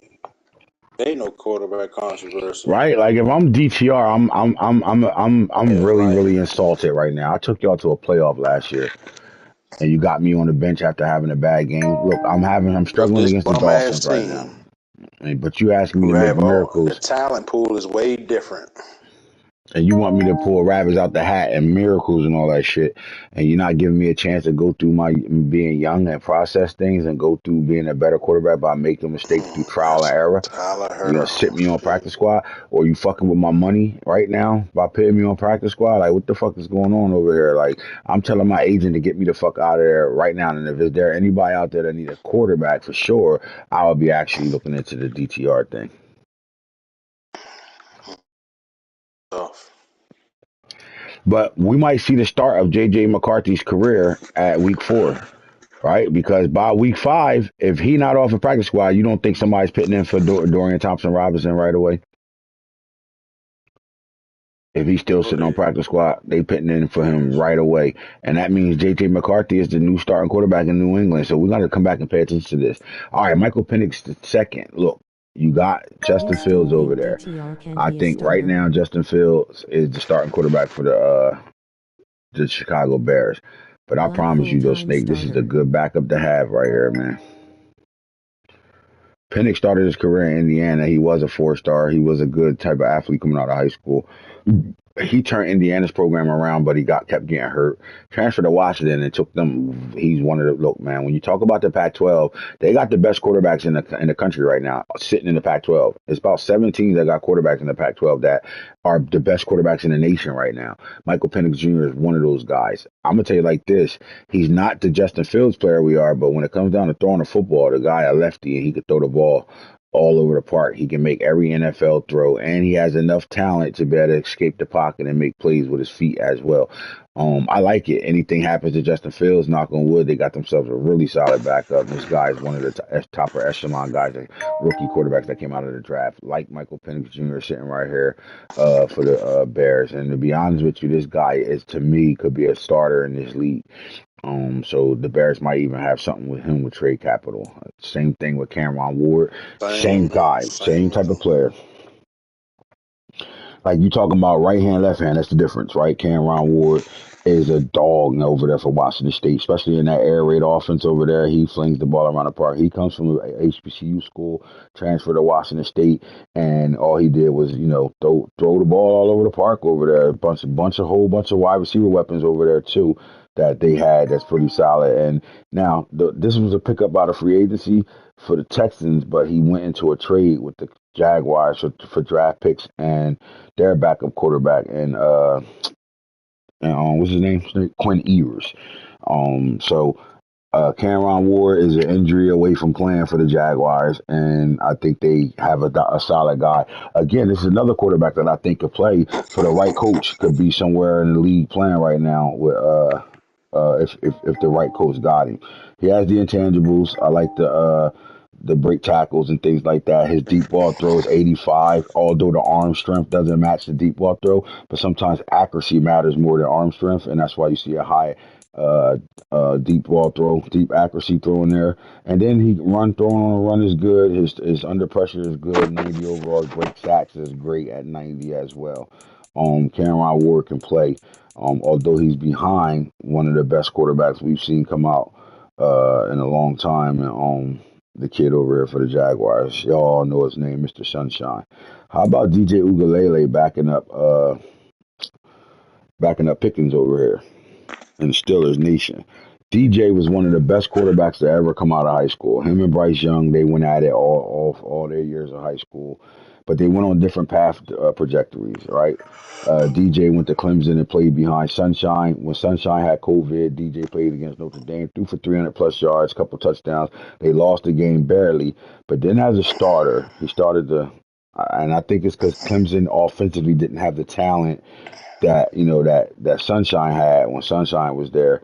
Clemson to me offensively was falling off a little bit, so he didn't have the talent around him, and then he had a 5-star freshman pushing the envelope too. So every time DJ made a mistake or lost a game, the fan base and everybody is looking for the other kid to come in and play. And eventually that happened, which forced him to transfer to Oregon State. And in my opinion, will resurrect his career a little bit because I think over there at Oregon State, they got a really good football team and they're a 10-win team for the last 2 years. They're really, really coached. And they play with a whole bunch of guys that grew up in their system. And by the time they become fifth-year seniors, this team can win and get to a big-time bowl game. And I think DJ comes into that situation where he's going to be able to be more comfortable. Eyes ain't going to be on him like they was when he was at Clemson. And he can get back comfortable throwing the football. Come on, this guy's 6'5", 240 pounds, and got a rifle of an arm, 96 throw power. I wouldn't even be surprised if he actually ended up being the starting quarterback over Pickens. Agreed. Man, let's just give. We're gonna give you a gem, Steelers.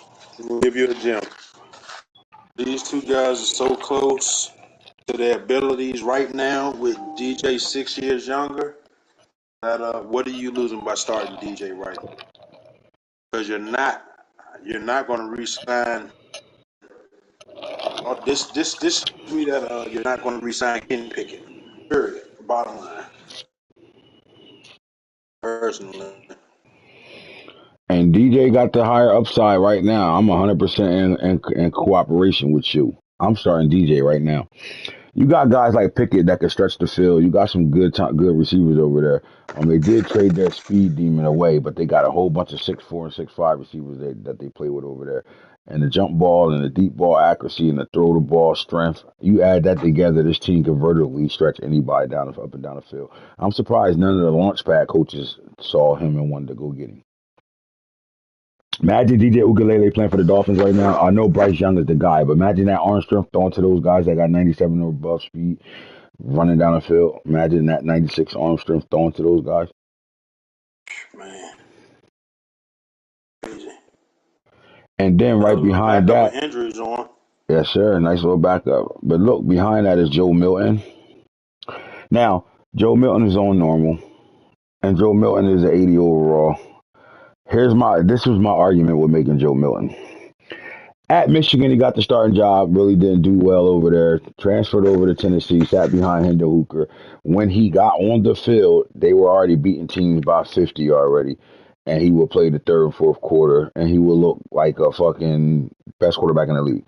But then he had to get to start in the bowl game because Hendon Hooker went down. Remember, at the end of the year, when Tennessee was on that magical run, when they beat Alabama, and then they was on that magical run. Hendon Hooker tore his ACL on that run, and Joe Milton took over.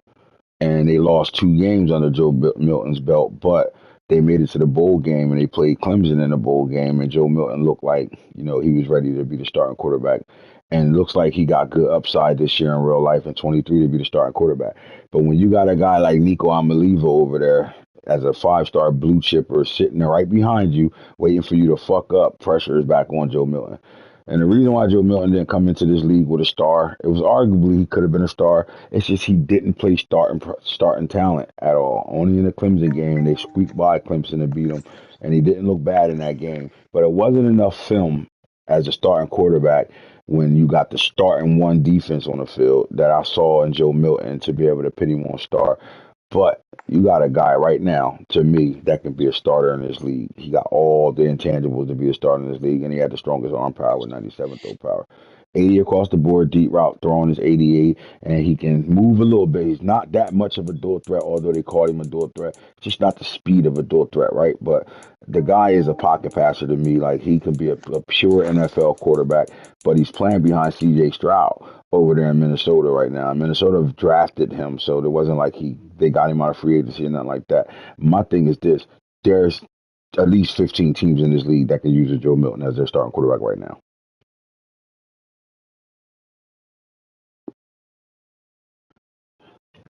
The problem is this: how many of those teams I'm talking about actually can play with a quarterback on normal and get the max out of them? Because Hoodie can. I think Hoodie can go get this quarterback and be good with him.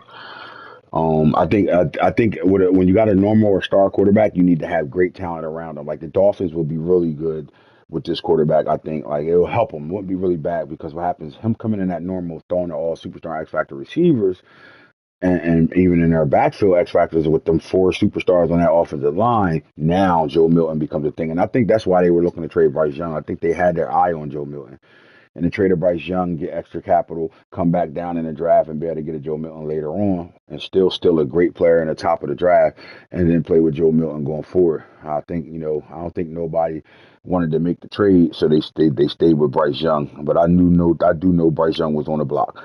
And they was looking to draft and come back up. So I think if they did do that, they would have probably went and got a Joe Milton, right? That didn't happen, but now the draft is over. Joe Milton is still in play if the Dolphins wanted to really. They got another team with cap problems right now. So they really wanted to make some type of move. Now, I wouldn't trade Bryce Young right away because that'll kill your cap. You ain't getting out of that. But I can see it. But Joe Milton need to be on a team like that got the weapons around already, and he can come in and fill in because your team is still play at a high level, and he'll play at a high level and not look like a normal rookie because the weapons around him. Now he's a backup, and I think he is a guy that could benefit for sitting on the bench for a couple of years. The problem is he ain't sitting on the bench with a bridge quarterback. He's sitting on the bench with a complete franchise quarterback in front of him. So I don't know how long he'll be on the Minnesota Vikings team. Somebody's going to come get him, I would think. Or they just got themselves a nice little backup that's in development right now. What do you think, Snake? Man, hey, no telling with the Vikings, man. I don't know.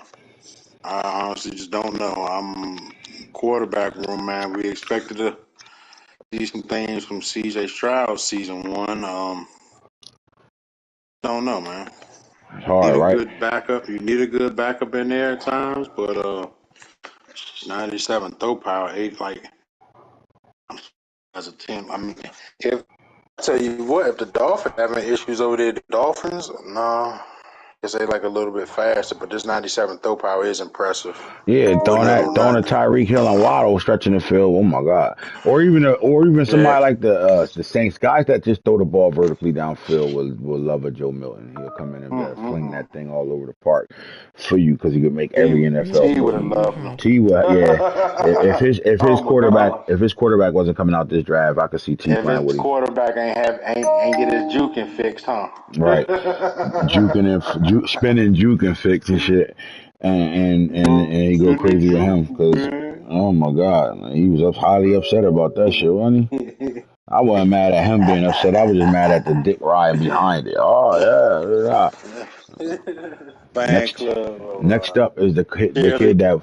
the kid that went number one in the draft class right now, Shador Sanders, superstar, 88 overall. He already went up a point right now. And he's exactly when I'm looking at the top four quarterbacks in this year's draft, and you can argue with Shador is HBCU football versus Power Five, and that would be the argument that they'll make in real life. To me, it's just from high school all the way to Jackson State, and then we'll get to see in the 23 what he really like, right? Like, I don't think I Future mean, this is face my of the thing. league. It's it's it's a few quarterbacks that already made the jump from FCS. It's some FCS quarterbacks that went in the top three in real life that in the NFL that had good. I mean, Trey Lance is from there. Carlson Wentz did. It's guys that made the jump. So it's surprising to me some of the conversations that be around these quarterbacks, especially when they black quarterbacks. Let's just call it a spade what it is. Where it's like, FCS. Well, we got guys that did it and seen them do it. I mean, see them do it at a high level. A quarterback is a quarterback. Football is football, no matter what level you plan it on. The speed of the game changes each level you go. Simple as that. The speed of the game changes, but the game doesn't change. So, to me, I flirted with Shador Sanders and how to build him and all that, but like all signs pointed to like he's a dog quarterback, and I think he's going to be that in real life as well. 2 second style.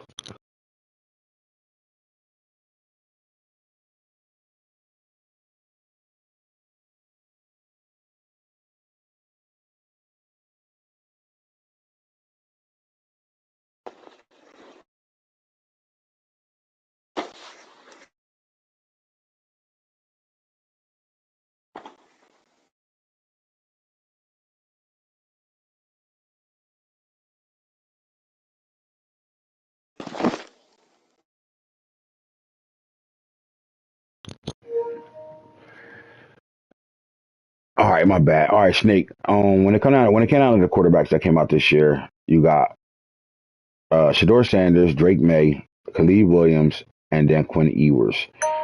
All right, well your top tier guys, right? And then uh, I flirted with a couple of guys, but when we say, would you say I got that right when it comes down to the top four quarterbacks to come out this draft? Yeah, definitely. All right. Khalid Williams is a Heisman Trophy winner. Khalid Williams comes right out of high school, goes right to Oklahoma, and sits a blue chip 5-star down. And Spencer Rattler, who also came out in this draft class. And Spencer Rattler is a steal. Wherever he went, that's a steal quarterback. That's all I'm gonna say. Because what happens is Chargers. guys can have bad games, right? But that doesn't mean their career is over. The problem is you can't have bad games when you got a blue chip behind you. That's the problem, and that's what the Khalid Williams situation was. And then sometimes you benefit from having the coach you go to. Let's just look. Lincoln Riley sent his last 5 quarterbacks been NFL players. They all got contracts. I mean, Baker Mayfield kind of falling off a little bit, but he was the first pick in his draft class. Kyler Murray he just got a big time contract, although they really don't like Kyler right now. But then you look at the bull Hurts came from him as well. Although you could say Nick Saban had something to do with Hurts as well, but he followed his coach from Oklahoma to USC and won the Heisman. And Lincoln Riley will be able to sell himself on any quarterback to come out of high school. Every quarterback I had was either in the Heisman conversation, won the Heisman, or went in the top 2 rounds in the draft every year. So every quarterback and their mom are going to come out and go to wherever the hell Lincoln Riley is. Don't be surprised if Lincoln Riley won't have an NFL job sooner or later. But when Every I watched the quarterback that film, got a second contract, yep, at least had a chance. except for Baker Mayfield. Mayfield. He damn. Now, when it comes down to Drake May, Shador Sanders, Khalid Williams, and Quinn Ewers. Quinn Ewers stayed hurt, but let's not act like he don't got a cannon of an arm. See him put it together. If y'all don't think Texas football is back on the map in 2023, then you're absolutely not paying attention. Now, I traded for Quinn Ewers, and the fact that I traded for Quinn Ewers, he will remain a star. Simple as that. But honestly, I would not have been wrong about it put him on superstar coming out the draft. Simple as that. The kid can make every throw. He has an NFL arm, and I think he's going to really get those. That if the Texas defense is going to be good this year, I think they'll be sitting in the playoffs this year. I really do. At the same time, when I watch film, and I kept watching film, and Snake, you're my witness to this. How many times did I come back to hit it is too? I kept coming back on a Shador Khalid conversation. The reason why Drake May wasn't in my conversation as much as Shador and Khalid, it came down to those two quarterbacks. Because Drake May has 1 year under his belt right now. And he had a hell of a year at North Carolina. Don't get it twisted. He is like that. And he will fuck around, jump up when it comes down to quarterbacks coming out. If he comes out in 24 or 25, he'll be the first quarterback taken off the board. Now, if he came out in 24 with Khalid Williams, I think that would be an argument. But they're going to make that case for him so bad that you will almost forget Khalid Williams is who Khalid Williams is. But as I watch film with Khalid Williams, I start to realize that he is a transcending quarterback. Like, he is something different. Like, he's going to be the next thing when it comes down to being in the NFL. He is different. And I realize how much Oklahoma's offense with their route concepts depends on pressure or a guy that can move the pocket and move around and gain extra time in the pocket for the late routes to develop. And when you watch Khalid Williams all year, you saw that. You saw he can move that pocket, move around, and do some things. Buy his receivers the extra second to make them late route concept. The processing is everything. And that made me say, you know what? Not just because he's the Heisman winner, it's because he really can do some things that nobody else is going to do. And he's the best quarterback in college football right now. But there was a few that could push the envelope on it. But the problem is a whole bunch of if in the conversation around him, and that was a Shador Sanders. Don't think at Jackson State, I'm going to tell you like this, the difference between FCS and FBS is the front line defensively and offensively. And then I said that, remember Snake? And then I was like, but then I saw some corners that couldn't fucking tie their shoes though too. But when you look throughout the country, man, it's like that, and wherever you play football, like FBS, FCS, you got guys that's not really that guy, and the good quarterbacks will make that guy look like he's not that guy. That's why when you see a Christian Gonzalez or Joey Porter Jr. or these type of corners coming out and they get that high grade on them, it's because they really like that. Like they really, really like that. So as I kept processing things, what I saw Brady Light and Shador Sanders, a guy that really processed the field, understands the game, really understands defenses, and you can see the work ethic in him big time. And then I saw Khalid Williams, I'm just different, bro. And I've been different. And because I'm different, if I get the right coach to tap into my differentness, I'm just going to be very, very different, and nothing can touch what I got going on right now. So I can make every throw and make it look effortless and then do some things that look magical. Simple as that. Shador can make every throw. If you watch the film, he can make every throw anywhere, all the time. He's like that. All right, Max, come on, that shit out. Maximus, but yeah. So and then Drake May, when I turned the film on him, I started to think the same thing. Oh my God. Now, when it comes to the Madden and we drafting these guys, if they go to the right guys, you're going to see specialness out of them. Right? Shador went number 1 overall. Preference, why? Because in my storyline, Coach Prime is our coach over there. So obviously you was going to see the Shador Sanders thing go there. The next quarterback that came out was a Khalid Williams. But Shador right now, fellas, is playing good football right now. With me, we got to break another upgrade coming up to him right now. Okay. Let's look at him stat lines right now. He got 120, he got a 13 QBR, 1,050 yards, 15 touchdowns, 7 interceptions, and all those 7 picks is forcing throws in the fourth quarter type shit. Actually, the Titans picked me off 3 times in the first half real fast. But other than that, I think the guy is very accurate, and the ball placement is super good for him, and he can get out of there at times on the running. It might have made him a little bit better of an athlete than he really is. That's just me with the prime effect of his dad, super athlete. Then when you watch him on film, you can see 4.5 guy, but a high 4.5. But you can see, enough athleticness to better make some things happen. But when you got a dad that get mad when you call him a dual threat quarterback, that tells you why he sits in that pocket and learn and play from the pocket. He's been doing it since he's 8 years old, getting the best coaching that coaching can afford out that bitch, right? Jeff Blake was his quarterback coach at 7 years old all the way up until his senior year in high school. So the guy been, and then Tom Brady's in effect with him and all that. Brady So the is guy's been coaching. getting that type of, he's been getting the eyes of the eyes. You know what I'm saying? Guys that had long careers in the NFL really helping him get to where he's at right now. And you can see it when he plays the game. But yeah, I like him. I think Max said it a couple times, he could be the face of the NFL right now in our league, in RDL. And I believe that. But I also think Drake May went to the right coach as well that can push the envelope there. Now, the problem is Khalid Williams, let's just be real, he didn't go to the right team. So you're not going to see the Khalid Williams that, you would like to see unless Los can turn it around at some point, turn it around at all. But, he didn't turn it around with Kyler Murray or the backup tune over there at all. And it looks like Khalid Williams is on that same path. Simple as that. So right now you got to look at the two, and there's going to be a sneaky quarterback in this draft class that's going to come up as well that you wasn't talking about that you're going to need to talk about. But right now with Shador, 65 rushing yards, 10.8 and a touchdown in the run game as well. And he has his team 2-1 right now. So out of the quarterbacks that came out so far that we talked about, he's a guy that's absolutely starting. But Bo Nix, another quarterback that, played at Auburn as a true freshman. But Auburn's team kind of fell off, so did he. But he transferred to Oregon and resurrected his career. Bo Nix is a really good quarterback. He's got the starting job over here in LA. And he's going to go through some growing pains, though, right? They haven't had a win yet, and we're going to look at some of his stats right now and see where he's at.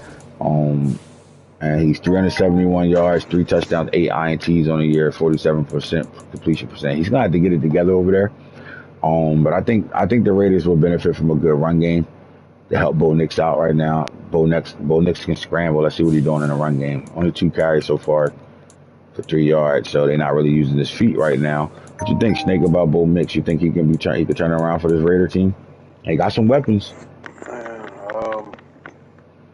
tough division. AFC tough is a lot of dog team. They got a good the AFC defense over there, really good right now, man. So especially in this division. I think he'll be given a full opportunity and chance to lose. This job is like his to lose, as opposed to his job to lose. Mm-hmm. That makes sense. I like it. He in a situation where him being a starting quarterback was you kind of had to play him at quarterback. I mean, I like Tanner McKee over there, but Tanner McKee had 6 touchdown passes last year. Versus all. So you bring a guy like Bo Nix in, you got to bring him in and play him right away. But Jaden Daniels is another quarterback that got to start right away too. Jaden Daniels goes to the Broncos, and I think this was a good pick for the Broncos. Broncos look like they want to run a lot of running the ball with the quarterback type shit. Dick Ryan, me all crazy and shit. Stop trying to be like me, cuz. But 738 yards, 7 touchdowns, 9 interceptions on the season, 59%. Like he had 1% under 60. Where you want to at least be at 60. But he's giving him the ball, 14 carries for 115 yards, 8.2, a touchdown, 4 fumbles on the season. The quarterback will fumble if you want to get down and tuck that thing. But he is the starting quarterback for the Broncos, and I think they can look at him as the future quarterback for this team. And I like him because I do think he is the guy for that team. Broncos, we said we wasn't going to do your team, but I'll tell you very simple. If your players are over 30 or older, drop their abilities. All you have to do is reach out to them. We did not drop their penalties. All you have to do is tell a commissioner, say, hey, commissioner, I dropped Russell Wilson 55. I want to come to free agent. Drop that penalty. You can drop in the free agency. Boom, your salary cap issues are solved. For $6 million on. You should have been thinking about that as soon as you got the team. Like, yep, as soon as Russian turns older, I get this team, I'm dropping him right away. So that's we did the Broncos for you in brief, Bob. Flat out. Like the Jaden Daniels, you bring in another quarterback, When I put the bring film, competition, when I put and the film on arguably Jaden he win Daniels, that free agency. He won that. Mhm. when I put the film on for Jaden Daniels, I go back to his high school days where he threw 79 touchdowns in 1 year, right? But he was throwing to a 6'7" guy that didn't end up making it at Utah. So, but anyway, he threw the ball really well. But then he went to Herm Edwards over there at Arizona State. And he had a good freshman year, but then Herman and them started going through all types of illegal shit over there. So they've been on all types of sanctions and shit like that. He transferred to LSU. If you watch his highlight tape, his first like 20 highlights is just him running the ball, right? And him running the ball, he does a really good job at running the ball. So right now, that's what he's good at. So the fact that Circle Bob is using him in that way tells me he understands what he has. All right. But that's not saying the kid can't throw the football. Look at the medium, short, and all that stuff. You come across the board, he's 85 across the board, but 91 throw power. This guy is serviceable, and he could be a starter in this league, and he is.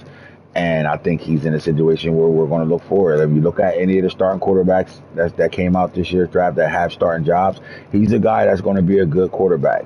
He's not at a graveyard spot whatsoever. He's a guy that's going to be serviceable. Now, he'll get himself in some mistakes and throw picks and shit, and throw more than he should against good teams. But he's in a growing pain stage, and right now, Jaden Daniels will be the face of the Broncos team going forward. I definitely believe that. The next quarterback, who I think should be a starter in the league right now, is sitting on the Chargers bench, and he's sitting behind a dog quarterback. But when you have a quarterback situation like the Chargers have, how much do it start being like, you know what? How many times are we going to franchise Herbert? What about the Spencer Rattler kid? The problem is, I don't see that coach ever struggling with a quarterback situation of a guy on star and bringing him up to an X factor and planning. But he in a good spot, right? Because what happens is, if I'm the agent of Spencer Rattler, my quarterback can be a starter in this league. He's backing up your team because he's gonna help you with your cap money. Meaning, if you don't pay your quarterback and you won a Super Bowl with him now, and you win another one with him, you can make a decision where you don't have to pay him and get rid of him, and then have a guy you can bring up to save you some money, or he's just a good backup to have just in case of injuries. But I know if I'm Spencer Rattler, I am not signing with this team after my first contract is out. I'm going somewhere where I can go be a starting quarterback because he's that good.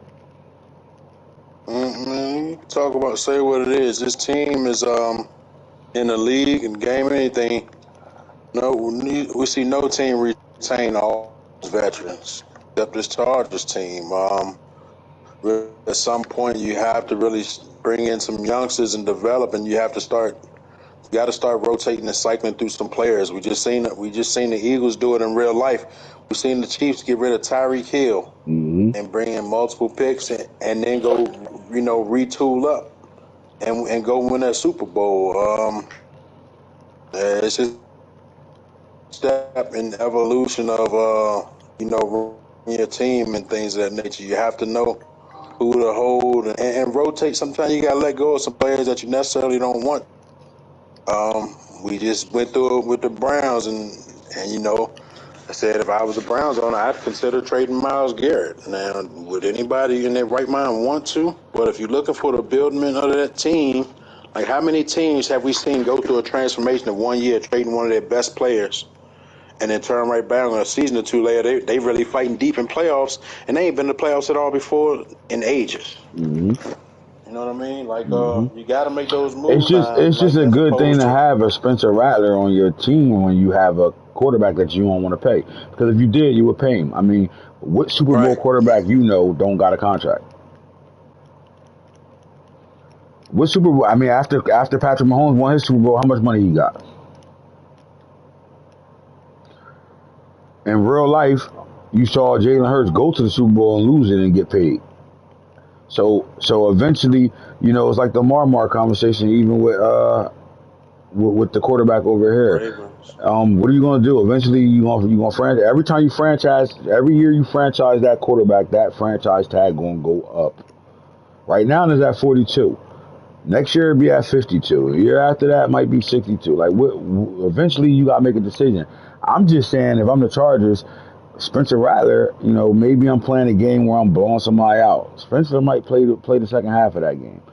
and I start to really take a deep dive into who Spencer Rattler is, and can we move on from our quarterback that we had without losing the integrity of our roster because we're invested in a quarterback that's going to take once you pay that quarterback, your window of building a team is done, right? Building around that quarterback, right? That's why most teams want to win with their quarterbacks within their first 5 years.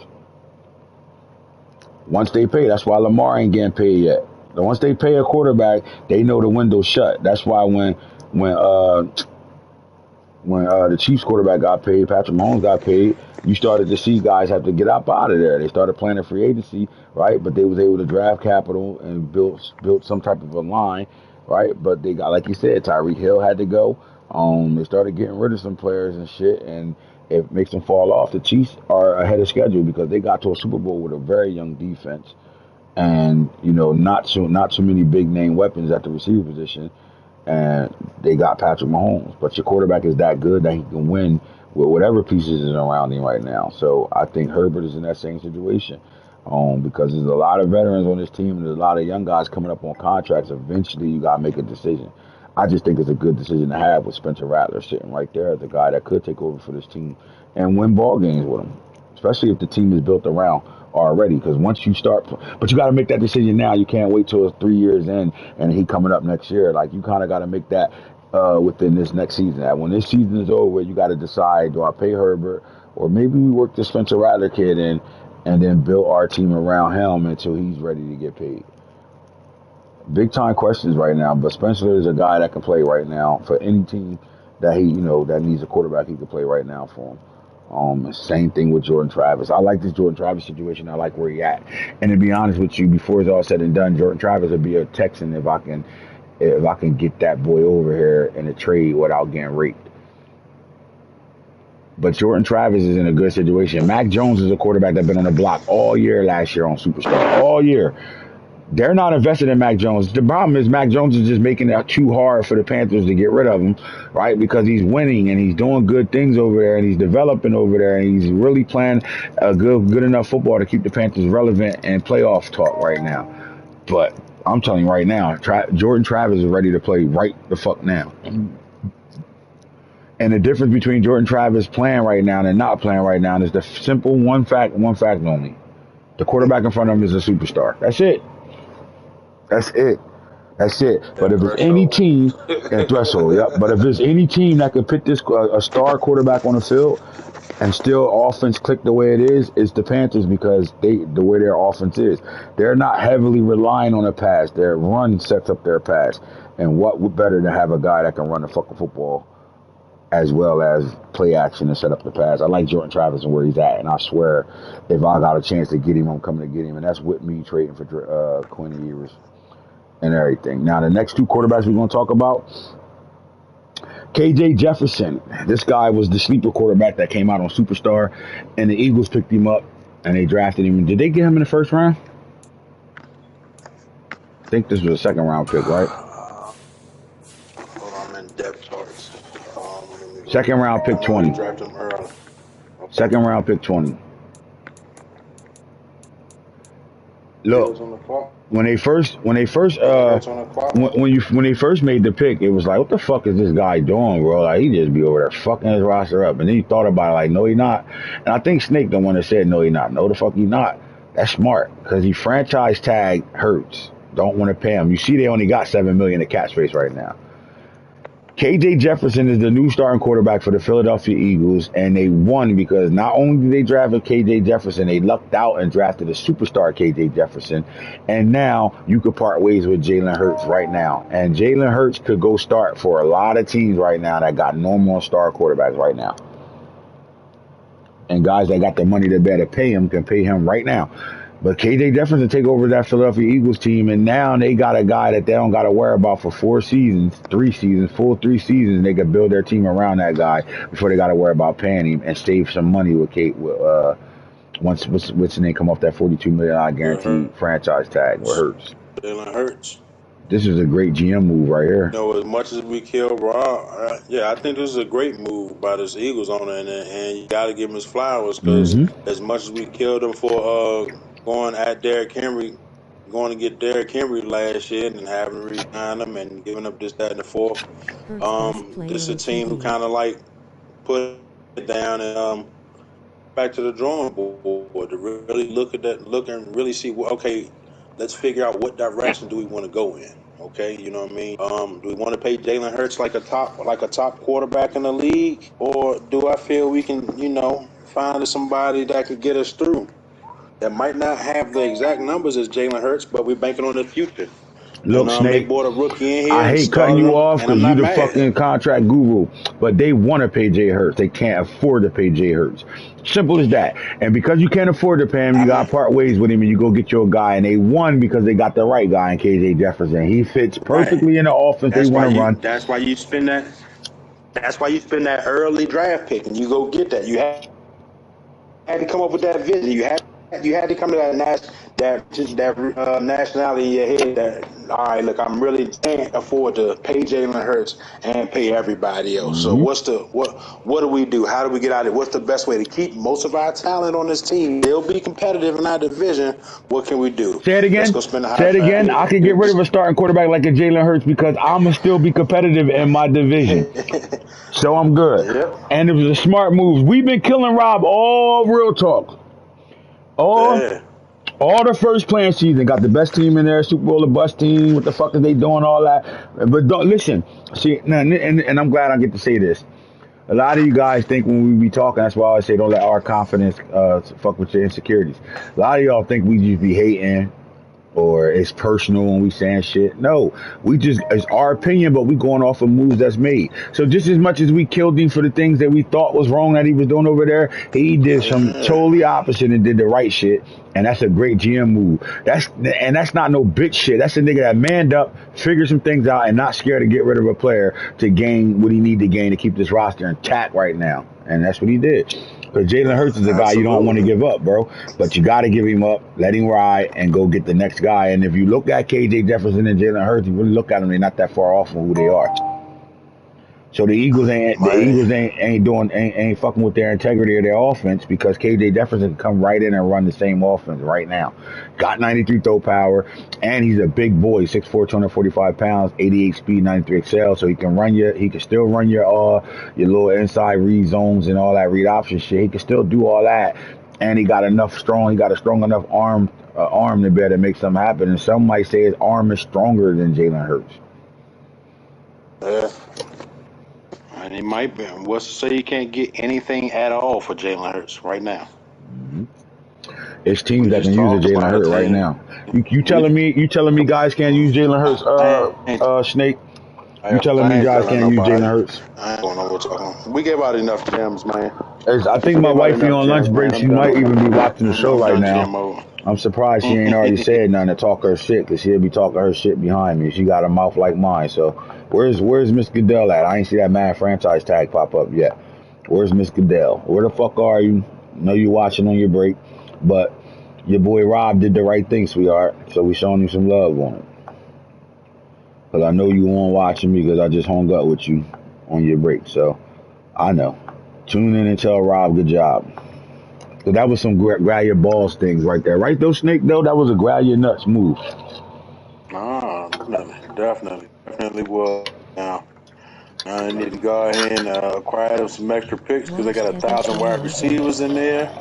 You got a Jalen Hurts over here. You got some pieces. You can go pick you up some late picks and get right back in. Go recoup some of them pieces that you lost. Listen, I'm going to tell you like this. Look, bro. Like, again, I'm going to say it one more time. When we kill y'all, it's for a reason. It's our opinion. You don't have to agree with us. Don't have to take our advice. I don't care how you feel about it. It's just my opinion of how we think. But when we give you flowers, it's because you see some things that might be not seen by everybody else. And when he just popped across the screen as I watched heavy film on him, and that means he was looking for a quarterback, bro. And what he did was he said, I'm not in the second round because he didn't have it first. So he said, in the second round, I'm going to go get my quarterback right now, and I'm not waiting. Because I'm going to tell you like this. I know at least 3 To coaches that thought mention, they was going to get KJ Jefferson in the 3rd and 4th round. So for you to go get the guy right now and not play around with it, that tells you on your shit. Congratulations. Because now when you go look at this roster, and I'm going to tell you how the Eagles is going to be a problem again if they just do keep continue to do this thing. nobody They remember have that. the We just killed backfield. him. They got the backfield because even when Derrick Henry get too old and can't be Definitely. on trade, he's the fullback. You see what happened? Look, hear me out though, Snake. If I go to fullback right now and I go to the Detroit Lions, Ezekiel Elliott is only 29. He's the fullback over there. He made the Pro Bowl as a fullback. So you're getting capital out of that. So now you start to make it make sense. You got the best running back out the draft in the first draft. And Hero, right? Not Hero Burgers, Hero. That's what his name stands for. Hero, right? That's why his mom named him B. John Robinson. B. John stands for Hero. John. Now, you got him. Derrick Henry still there for you on Superstar. There better be a hammer and nail with you. You got 2 dog running backs. The problem with the Eagles is the moment you start to see the value of an A.J. Brown and a Devontae Smith, you start to see that value over there, things are going to be good for you because you got one of the best receivers in the game in A.J. Brown. You missed that window with Jalen Hurts and A.J. Brown. Don't miss the window with K.J. Jefferson and A.J. Brown. That's all I'm going to say. They're starting to look like a team that could be a problem in the NFC East and a problem in the NFC if they continue to do what they do, to move the right way. Because now he's not playing the video game for game in, game out. I played this, but he's playing when you're not playing the game, the GM game right now. They only got $7 million. So even with trying to trade right now, they can't make these trades. But the fact that they're going to get rid of a Jalen Hurts, and the fact that they're going to have the money, they can start to see their team as a team that can move some pieces down and make some shit happen. Snake, am I wrong? Man, it's like I said, that was a great pick us early. And then what the league had to remember, we killed Rob. We killed his owner for trying to change quarterbacks up under to see about contracts and this, that, and the fourth, yada yada yada. Man, he grabbed his nuts and manned up. I think it's great. There she go. He'll be a little salary cap strap this year, but after this year is over, he's right back in it. He's right But back in it because all that money with Jalen Hurts. you know where I want to give him credit at too. Once he tried to stop being slick, He figured it out. hold on, let me read this because this is important. Because again, we've been killing guys, and sometimes we might gotta hear them out too. Let me read this real fast. What's up, sweetheart? Way to hop on the show. I'm not gonna read it out loud, but I'm gonna read this, and if it's something for me to repeat, I will.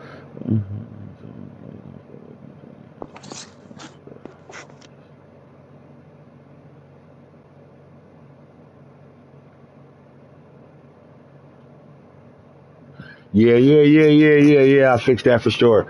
I fixed that for sure because we did miss some of my players.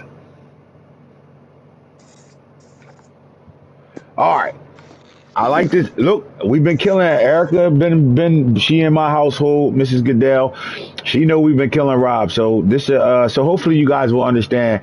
Nothing comes out my mouth through hate, like or mad or anger or I dislike somebody. Everything that come out my mouth is a response to some of the things y'all say or just how I actually really feel. So when a guy do something good to fix it because he didn't play in free agency, you can't be broke and still touch free agency, bro. You just can't. I don't see no free agency moves on this team. When I'm looking at it, now I ain't been on this team all crazy, but when I do look at the things I'm looking at, these all guys he drafted or they was already there so far. I don't know how much free agency, but I'm talking about off-season free agency. You can't touch free agency and when you ain't got no money. You gotta let that shit reset itself and just play with the team some you got. 1-year players that don't have no penalties on them. Some like after free agency, but he didn't really touch free agency. Mm-hmm. I don't think he could, but either way, he didn't fool around with it, which is smart. Like, and they got a player on the trade block. No, my bad, Snake. My bad, bro. I'm here. I hear you. I hear you. All right. I'm just showing an example. They got a player that's on a trade block that I think I don't know where he going. I think to the Rams. They trying to make a trade. But what I do know is when I seen that trade, it was a negative on it right now. You're not gonna better make that trade without cutting some players. Or the trade would have been made already because I approved it. But here's Shaquan Davis, who we call Baby Megatron out of South Carolina State HBCU. I'm gonna tell you like this. I ain't mad at it because they picked up Brian Thomas Jr. Now, Hey, I'm about to tune I'll in. tell I you a gotta get secret out of about here. Brian. But go ahead, I got you. I'll hold it down. Brian All Thomas right, Jr. brother. I had as a sleeper receiver on Superstar, and at the last second I changed him back down to a star, and it was because of Jalen. It was because of their starting quarterback and the things I got to see, and he almost won there with this pickup too. Because if he was still on Superstar, that would be a great pickup. But him on Star, he's gonna be a killer for this team because he can give you the same shit the guy he trying to trade already can give you. Look at it: 92 speed, 92 excel, special catch 97, jumping 97. Well, the only difference between him and Shaq is size by 1 inch, right? Because Shaq Davis 6'5" and 98 special catch was his jumping. So this is a good trade. Now you're starting to see a guy that's starting to see his team for the right reasons. 98 special catch, 97 jumping. Well, I can get rid of him. I just drafted a rookie that's exactly him. I wouldn't even be surprised if they got the same damn overall, damn near, right? Almost. All right, but he on a 2 point upgrade. So let's see what they looking like really. Yep, 79, 81. Okay, 81. Right. So now I'm looking at this and I'm saying, okay, they're starting to see their team for what it is. Again, AJ Brown got to be involved in this offense. If not, you're wasting shit. Yeah, not yet. I'm coming down and feed him in a second. All right, so I like it. I like it. I like it. And let's go continue to talk about these quarterbacks that came out. Now, out of the quarterbacks that came out, we got a potential starter in JJ McCarthy. All right. To me, DJ Ukulele should be starting. Shador Sanders about to be the face of RDL7. Bo Nix is the starter. He's going to go through a struggle until that guy figure out how to play in this league and how to play with his team. Jaden Daniels is a starter, and he's going to be a good starter for over the next 3 to 4 years. Spencer Rattler could start for damn near any team in the league, and he's a solid backup for a guy that has a quarterback situation when it comes down to contract. Jordan Travis is my guy. I'm gonna go get him just so y'all know. And then KJ Jefferson is the new starting quarterback for the Philadelphia Eagles. Let's look at him and see what he's doing stat wise right now.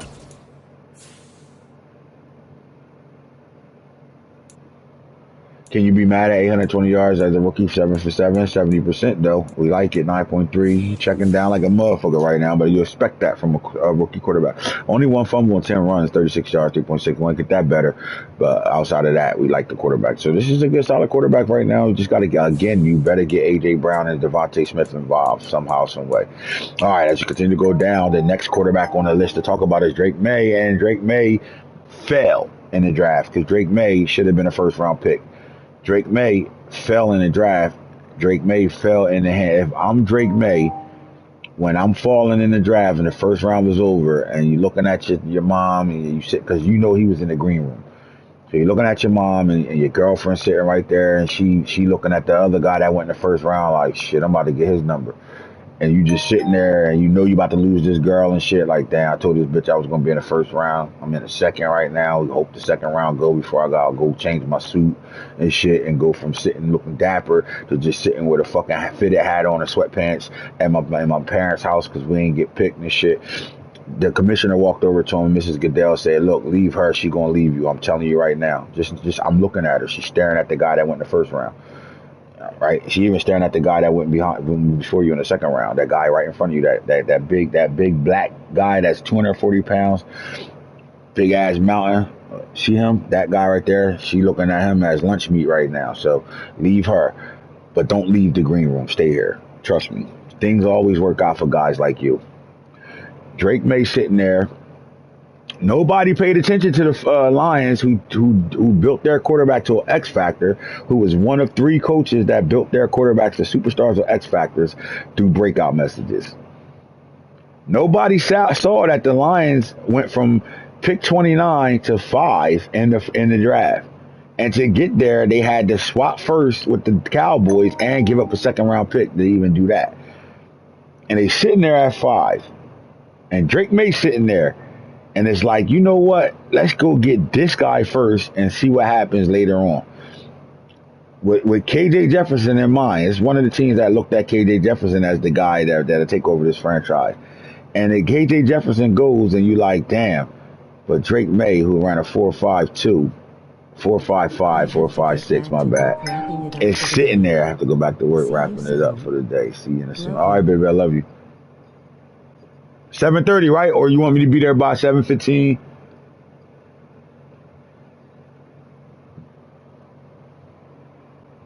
Drake May sitting there. Not only is this a top 3 quarterback in the draft, he went to the right team. And sometimes you just got to talk about the guys that go to the right team. So as KJ Jefferson walked off the board at pick 20, you knew if KJ didn't go off at pick 20, he goes off at pick 29. But Drake May falls in Falk's lap. And Drake May goes to a team that's building offensively, that's still young, but building, and all he got to do is come in and be a part of that build. And he can get this team going in the right direction, and I like it. Drake May. And you look at Drake May and his career stats so far, he got 123 QBR, 789 yards, and only 3 interceptions. And even though he built that quarterback into an X factor last year, he threw a whole lot of picks, which resulted in him going home in the playoffs. But he had 6 touchdowns, 3 picks. He's not throwing the picks. He's only been sacked 1 time. Why? Because they got bookend tackles, and Penei Sewell and Patrick Falk at left tackle that capped out the threshold now, and you're not your speed guys that all y'all copying off of us and putting a double O and an edge threat on your guys, so you see how hard they come off the edge now. He got guys that block those guys right now. So now 6 tackles, 3 interceptions. You played a team that get to the quarterback and the Texans, and we didn't get to the quarterback at all. Now you got a guy that's one of the better passers in the league. Again, the only reason why he wasn't in front of Shador is because I just think the 1 year of playing doesn't equate to Shador playing 2 years at HBCU. I don't care if it was FBS versus FCS. ACC ass. Some of them Jackson State could have beat some of them teams in the AFC, in the ACC when Deion and them was there last year.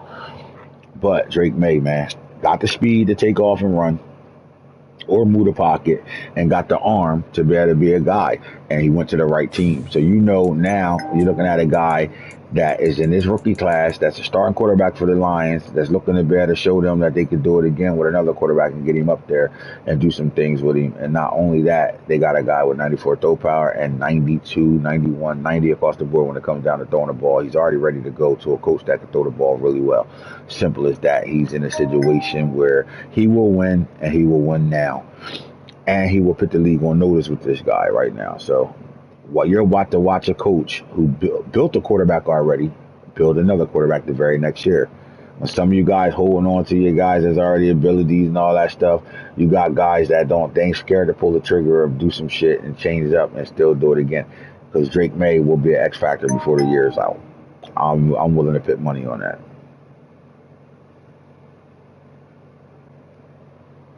Next up, best quarterback and probably the best player in the draft, in Khalid Williams, who's already a negative 87 right now. He went from 88 to 87, and that's because they're not winning games right now. The Cardinals as a team is struggling, not Khalid Williams as a, he's not in a good situation right now, but it can get better for him. You got the best quarterback on the game right now. To me, right now out of the draft class, he could be one of the best quarterbacks to walk the RDL surface. He's that good. He came out ready to play right now. When you got a guy that only needs 2 points upgrade to be a 90 threshold, when he unlocks, he's that guy. Simple as that. But we got to take a look at what's going on with Khalid Williams right now. And you're not going to get it done like this, man. 42.8 QBR, 495 yards, 2 touchdowns, 12 interceptions. I know. Listen, he did the most. He did. Can you take her out for me? All right, after you done that, take her out. All right. So he did the most to get in the top 3, 4, or 5. He did the most to do it, right? Let's just call it what it is. I mean, he did whatever he could do to lose and make sure he lose with other people trying to lose too, to make sure he get a top pick, to go get a Khalid Williams. The problem is this, and again, this is my opinion, not his. This is my opinion. I don't think the quarterback changes your play. Some guys can get quarterbacks to change the way their seasons are going and change their play. But I don't think that's the answer for him. To be honest with you, I don't even think he should have drafted a quarterback right away. It was still dog quarterbacks in this draft. But I think when you're chasing abilities, you want one of the better quarterbacks because they got abilities. The problem is he wasn't in love with the quarterback on his team with an ability already. The problem is they drafted another quarterback that was already good, but he didn't have an ability. So you have a quarterback on your team on Superstar who honestly is one of the better quarterbacks in the league, and Kyler Murray, and you just don't like him. Some people just get a team. I don't know. I don't pick the Arizona Cardinals if I don't like the quarterback. But it's real draft, so you're probably thinking, you know what? I could draft a quarterback or I could trade Kyler Murray. So you can pick a team with expectations on you being at a trade or off some players. So, but Kyler Murray is now a quarterback that we'll never see do anything in this league unless he gets traded. And I heard before he was on no trade clause, he made a trade for Kyler Murray that was approved. So maybe Kyler Murray goes to another team, but that team he's going to, he ain't even going to start for that coach. So unless he's going to trade him to somebody else eventually. So Kyler Murray, as a quarterback in this league, is dead. Packers. Then you got Toon, who will never be a starting quarterback for this team at all either, because they had an opportunity to see what he can do, and he did exactly what Kyler did, throw picks and lose games. So he's dead. So then you go get the best quarterback at 4. You get the best quarterback in the draft, and not the best player in the draft, at 4, and Khalil Williams, and you're starting his career off with 42.8 QBR, 495 passing yards, 2 touchdowns, 12 interceptions. It's too early to say he's dead, but this is my advice to Los. You wasted the number 4 pick on a quarterback that you did not need. I like that. We just was talking about that. We were talking about that, McCoy. We like the quarterback you got. You got a dog. Did you watch his highlights in real life to find out if you really got a quarterback competition, or you just see how good who he is on for RDL? But if you watch his highlights, you really might be really thinking about that. Because look, do you pay Justin Fields with that guy sitting right there? I don't know. We got some kind of conversations coming up later. I just think Khalil Williams shouldn't have been the 4th overall pick. Khalil should have failed in the draft. Why? Because the Texans and Coach Prime wasn't picking no other quarterback but their son. The number 2 team didn't need a quarterback. They had their son at quarterback. They needed a corner. They went and got the best corner in the draft. At number 3, they drafted a quarterback in the 1st round. And even if it wasn't the right quarterback, they have to see that play out a little bit. So they went and got him a weapon, which was Marvin Harrison. And in my opinion, was the best thing they could have absolutely did. So at 4, it leaves you. Khalil Williams, if you being real with yourself, you will say this: is it the quarterback or is it me? And if you can answer that question, it's me, then the quarterback shouldn't have been your pick. But if it was the quarterback for you, then Khalil Williams is the right pick. You get a superstar quarterback, right? And now you get a better quarterback than what Kyler Murray is, because now Kyler Murray is 27 years old and he's barely at 80 overall. He's been wasted. So it's going to take somebody like somebody that can really throw the football with Kyler Murray to bring him out of the graveyard. And I don't really see that happening. So Kyler Murray is going to be a backup quarterback for the rest of his duration of RDL7. But Khalil Williams is all eyes is on this situation right now, because you got 2 things you got to accomplish here. Get him out of the graveyard and show us that, it ain't the quarterback. It ain't the quarterback. It ain't you, it's the quarterback. Or everybody and their mama would have jumped up in the top 10, top 5 to get Khalil Williams, no matter who their quarterback was. They could have quarterbacks right now, and they'd rather have played with Khalil Williams than their quarterback they had. That's how intriguing he is. That's how special he is. But are you going to be able to get the specialness out of him? And it comes down to what can you do at the quarterback spot. So in your history of playing this game, how well have you been with a quarterback?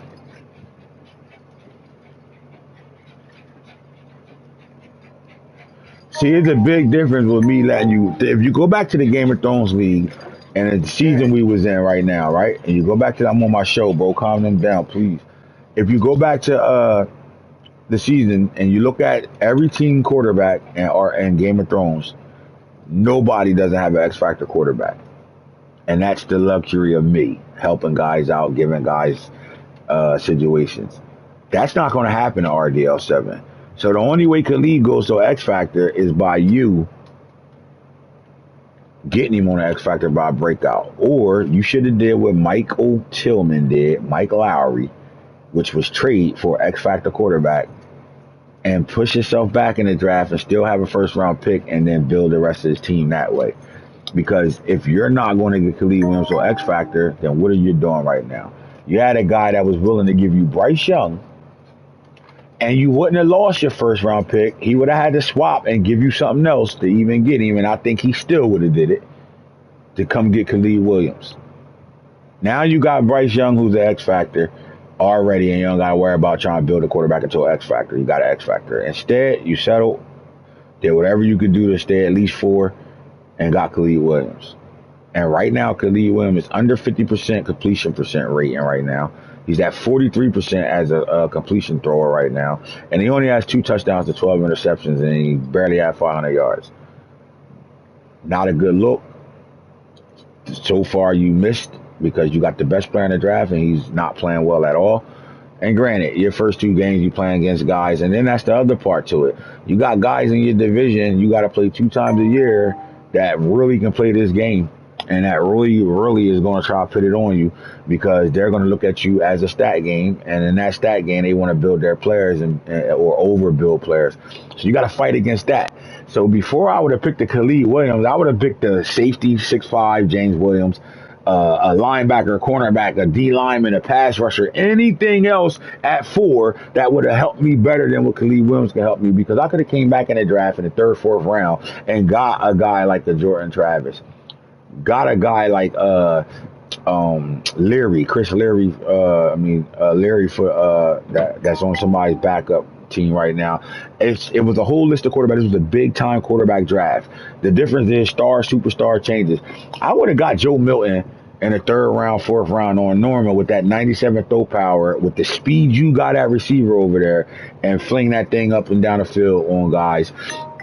I would have got Joe Milton and would have realized I got one of the best receivers on the team, even though he dropped down to a superstar, that if I just throw the ball to him, he's going to win in front of any corner he's in front of right now. Throw the ball to him, and I would have got myself a big-time running back in this draft and went the fuck crazy in the run game, built my offensive line, and continued to move. I don't think Khalid Williams was the right pick because I don't think you play well with quarterbacks.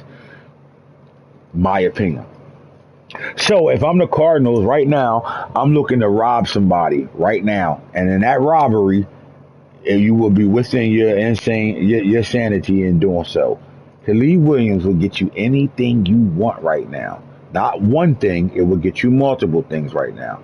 So before I let him become a graveyard player and die over here, I would trade the shit out of him, gain much capital in the draft and any type of players I want right now, to be able to move into this draft, to win in this year's draft, and to win with a player or 2, and fill needs that's going to stop the Rams from bombing me all crazy, stop the 49ers from giving me 40 carries and bombing me all crazy, and then stop the Seattle Seahawks from throwing it to DK Metcalf and bombing you all crazy. How do you stop bombs?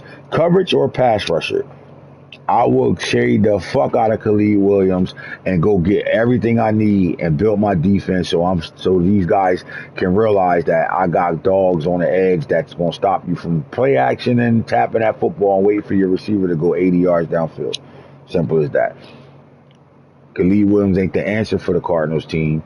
Trading Khalid Williams is the answer.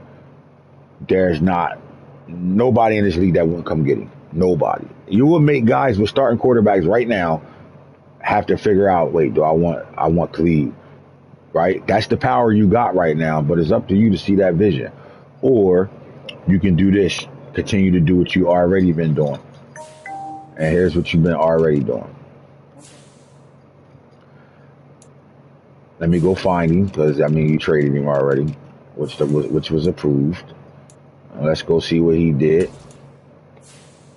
Y'all just let this boy get that much. Oh my God. They letting this guy do it. All right.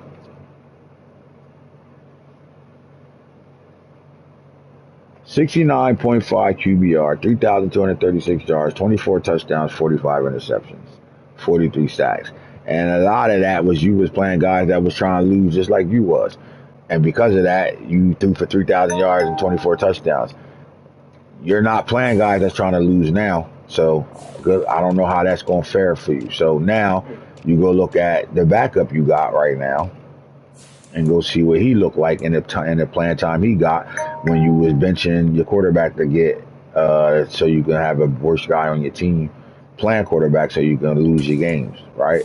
And you go look at what he did, and let's look at what he did. 61.6, 906 yards, 6 touchdowns, 18 interceptions, 23 sacks, and he barely played that year. He was sacked 23 times, 50%. So again, Khalil Williams don't look any better than the two quarterbacks you had all last year. And I think you can go get whatever you want because now you look at your team and to stop the Rams and to stop the Seahawks and to stop the 49ers, you need a guy better than a 67 overall at left end. And to stop the Rams, stop the Seahawks, and stop the Seahawks, Rams, and the 49ers, you need a guy better than Zach Allen or Pascal or Weaver coming off the end. Even right here, you need guys better than Vicky D. You need guys better than Owen Papo, even though he got the speed, but he ain't on ability. You need a guy better than Isaiah Simmons, who's actually playing middle linebacker, who's cool, but you don't have anybody coming off the middle at all. So right now, defensively, you don't have nobody that scare anybody, and this is the reason why these guys are tearing your ass up on offense when they play you. They tearing you up and scoring high points on you because you didn't build your defense when you should have in that first draft. You had the 4th pick in every round. You should have tore that defense up and really attacked it. And Khalil Williams shouldn't have been your first pick. But again, you can still fix this. With one trade with Khalil Williams and one more draft, you can fix all this right now. Should have drafted defense. That's what I'm saying. Should have drafted defense for sure. All right. So, but if you did the things you did to be able to be in the top 5, I don't think you're going to trade Khalil Williams. You're not going to listen to nothing I'm saying because maybe this is a guy you want to play with. I don't jump into the top 10 if I'm not in the top 10 already. If I'm a playoff team and I get down to 1, 2, 3, 4, 5, 6, or 7, 8, 9, 10, I'm only getting down there to get a player I absolutely want to play with. So I understand if this is a guy you absolutely want to play with. But if you don't get that defense built over there, ask yourself this. Do you even see yourself winning a game in your division right now without a good defense? You got the Niners twice, Seahawks twice, and the Rams twice. The Rams show everybody that he's different. He don't need a fucking ability team around to do anything. Right? If the Rams had the Chargers, the Rams wouldn't have lost no games this year and would have put 100 on at least 4 or 5 people in this league and won the Super Bowl. If the Rams had the Dolphins, he would have did exactly what I just said with the Chargers. Right? He's different. He's somebody different. Period. Like, let's just call it what it is. Is he the best player in our league? No. But he's different. And he's so different that nobody can do the things he can do. And I'm still not calling him the best player in our league. Damn sure close. But you got to deal with that twice a year. Then you got to deal with a guy that knows how to build a team. And you got to deal with a guy that knows how to run the ball right down your throat and launch it to speed all game long. In your same division, who has pass rushers on his team that'll stop you from throwing the ball at all. Simple as that. So if I'm you, Los, Khalil Williams is on the block right the fuck now, and whoever going to give me the most for him is getting him. Like, do I go get Myles Garrett, a first, and another pick with Khalil Williams? Do I go get, you know what I'm saying? Like things like that. Who else got a pass rusher in this league right now? Like the Raiders just gave up a 91 overall second year, that was 1 year off his rookie year, defensive end on superstar because he already had another superstar at that position. Gave it up to a guy in his division that's going to put 70 on him. Would have been a player you could have got in that trade and way more other things. Like, you got to see these things. I'm just saying. I don't know, buddy. I just think you got work to do and you got decisions to make. Texans now, Khalil Williams. Yeah, man. We had 2 games last night, man. We lost a big time game to the Lions, but you know, we lost that game because the Lions pass rush was just too good for our offensive line. But that guy, the coach, called me after that game and gave me some respect. And told me flat out Shedeur might be the best quarterback in the league right now. And I agree. I think he's really accurate throws the ball really well and fits into the scheme that I run. We can kill you with our legs and his arm. But yeah, it was a bounce back game. He started off slow, threw 3 straight picks to start the game off, but after that he kind of got his shit together and fucking went off. And I just think the game got out of hand so early with the Titans that and the Titans offensive line, he did a good job drafting on the O-line, and he also made moves to get himself double picks in a couple of rounds. The Titans is there, but they can't protect their quarterback right now when anybody got good pass rushers coming in. They can't protect their quarterback right now. They're going to win games still, though, but they just got to get that offensive line together. Because at one point, once the momentum swung to me, he couldn't even drop back and throw a pass. But that's how it was when I played the Cardinals. I barely could drop back and throw a pass. But yeah, when you look at the quarterbacks right now, that got starts right now, you got to look at Drake May and Shedeur Sanders right now as the best 2 quarterbacks right now in the draft that came out playing right now. Once you do that, it'll be okay. Yeah, I agree with that shit too. Like the Titans is right there. He did a hell of a job. The one thing the Titans did was they went and got Fidel Diggs, a hometown hero. They got him and they didn't have to jump out the window to get him. They got him at a good spot. And then they got 2 D tackles on that team already on Superstar, and now they got 2 edge rushers on the abilities. And Jack Sawyer, I don't know if Jack Sawyer was still a superstar or not, but they got Jack Sawyer, Fidel Diggs, that's 2 rookie outside edge rushers at DN with their hand in the dirt, that's on Superstar, and they got 2 D tackles on Superstar. They're going to be a hell to deal with defensively just with the front 4. Offensively, they drafted a bunch of linemen, and y'all got to start realizing that star offensive linemen are great. It's just that when you got those dog outside pass rushers that's stressful and they can put edge threat and double or nothing on, your star not going to be able to match up with that guy. But they're great to have. If you scheme the right way, you can get the block in, because you're not going to find all 32 teams with superstar D linemen all across the board or superstar offensive linemen. Like the Dolphins got 4 superstar linemen, but he went and drafted 3 of them guys. Like that's drafting linemen, while everybody else is still waiting to the 3rd and 4th round to get a lineman when they should be getting them in the 1st round, because you're gonna have to block these guys. But there won't be 100 Bosas in the league. You gotta trust what I'm saying to y'all right now. We only had 2 to 3 defensive linemen that came out at DN that came out on Superstar in the draft, and they went in the first 2 rounds.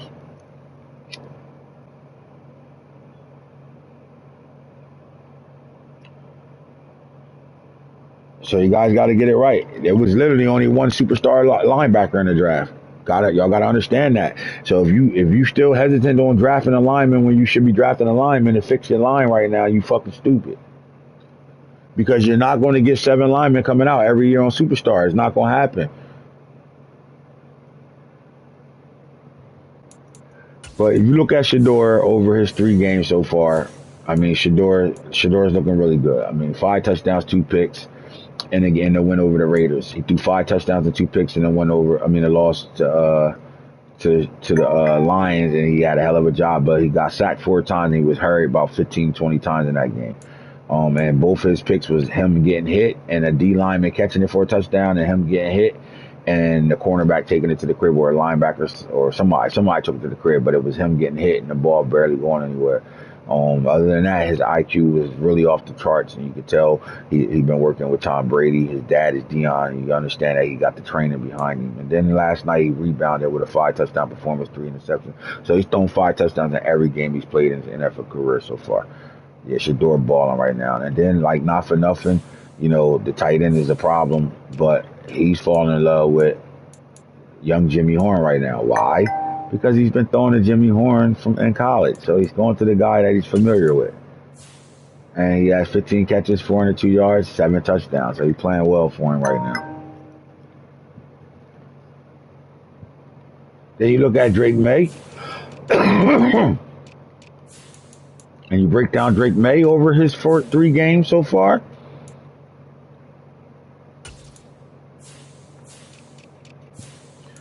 And let's just take a look at it. Against the Saints, had a struggled day in a loss, 2 touchdowns, 2 interceptions, threw for 420 yards. And then against the Texans, he didn't get touched. Clean pocket, no sacks, as you can see.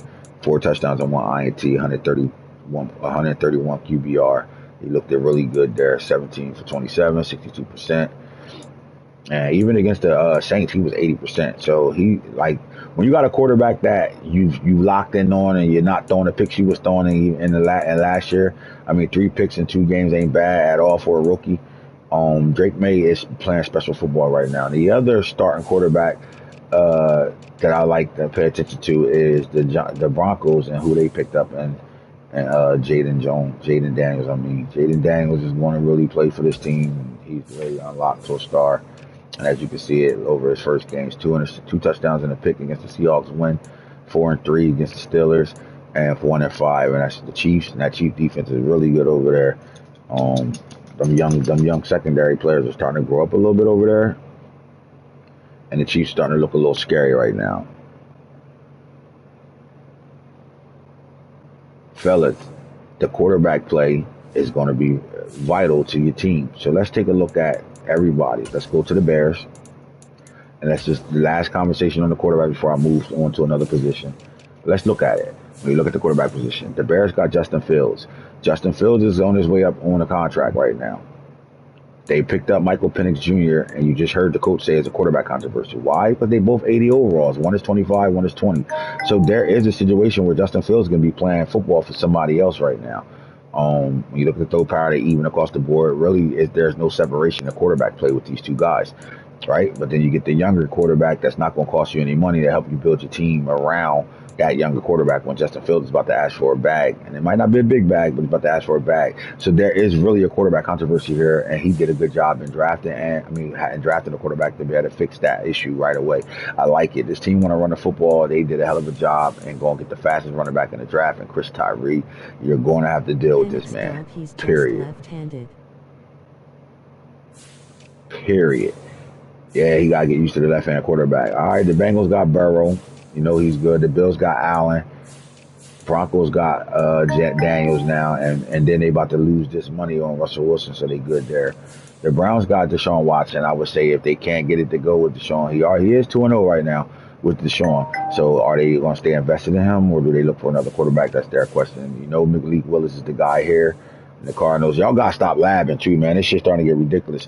Like, listen, I'm on to, and the reason why I ain't saying too much about it is because I did have a lab game last year, maybe even 2. I mean, you know what? I ain't gonna lie, I had 3. With the Falcons, he labbed with me and shit, and the Titans, when it got to the end of our game, it wasn't a per se lab, but it was more of I'm going to this receiver, you user over there, and if you stop, we're gonna try to stop each other. So either you gonna pick the ball off, or I'm a user and shit on you. And we just started playing that game in the 4th quarter. So I'm not mad, and I'm not saying, but this is starting to get a little ridiculous. Like, we're on to, all right, I'm gonna beat you the first game since we played twice. I'm gonna beat you, and then you beat me, and we'll split every year.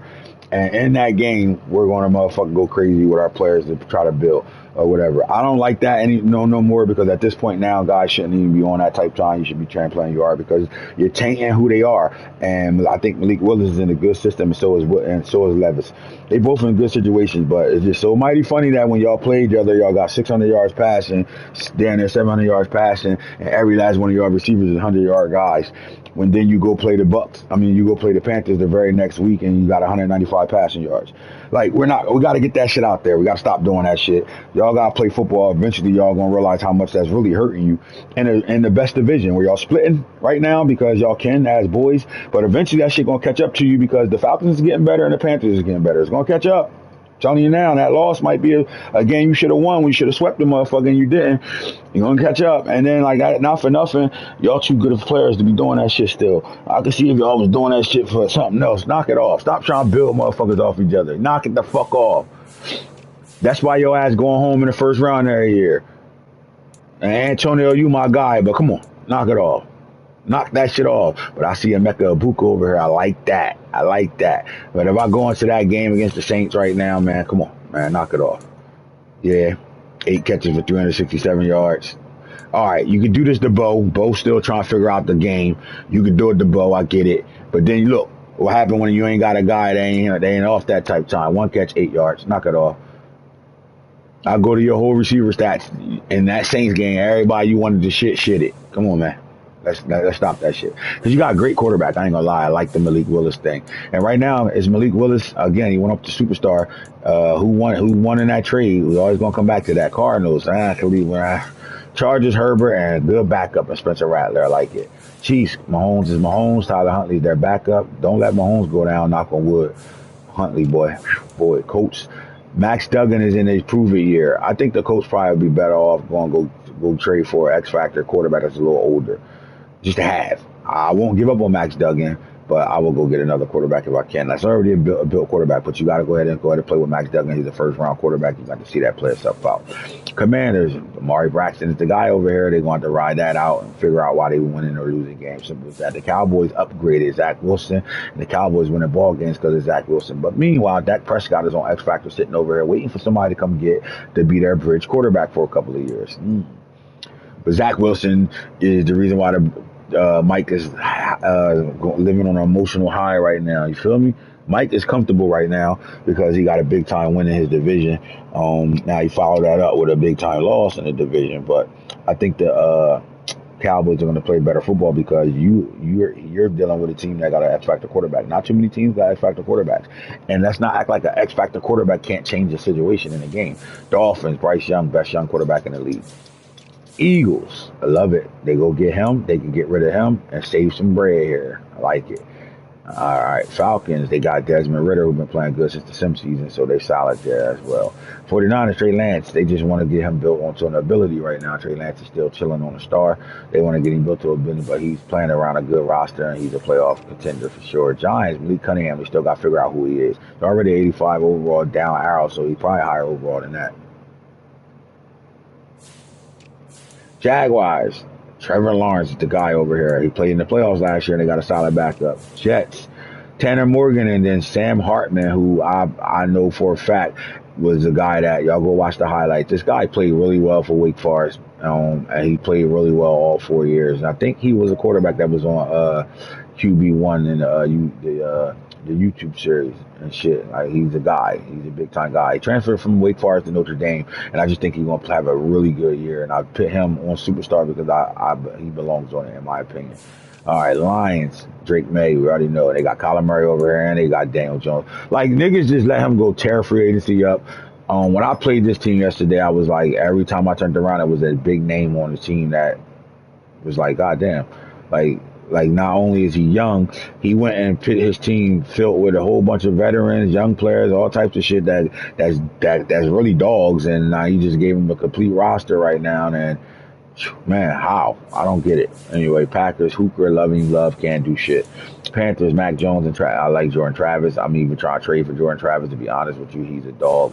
Like their McCarthy now, I don't know what Hoodie going to do. I'm going to have a phone call conversation with Hoodie because I don't know. I mean, the only explanation for DTR being on practice squad right now is contract. Other than that, I don't know. All right, so this is the shit I'm talking about.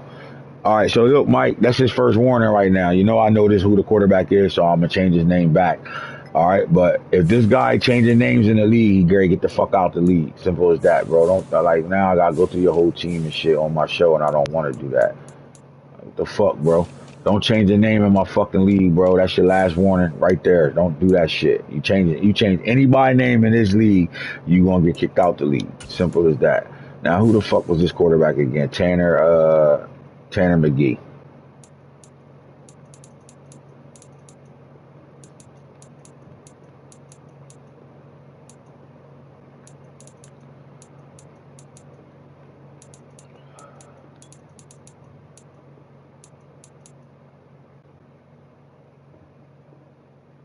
That's your only warning. Pay attention to that shit, Mike.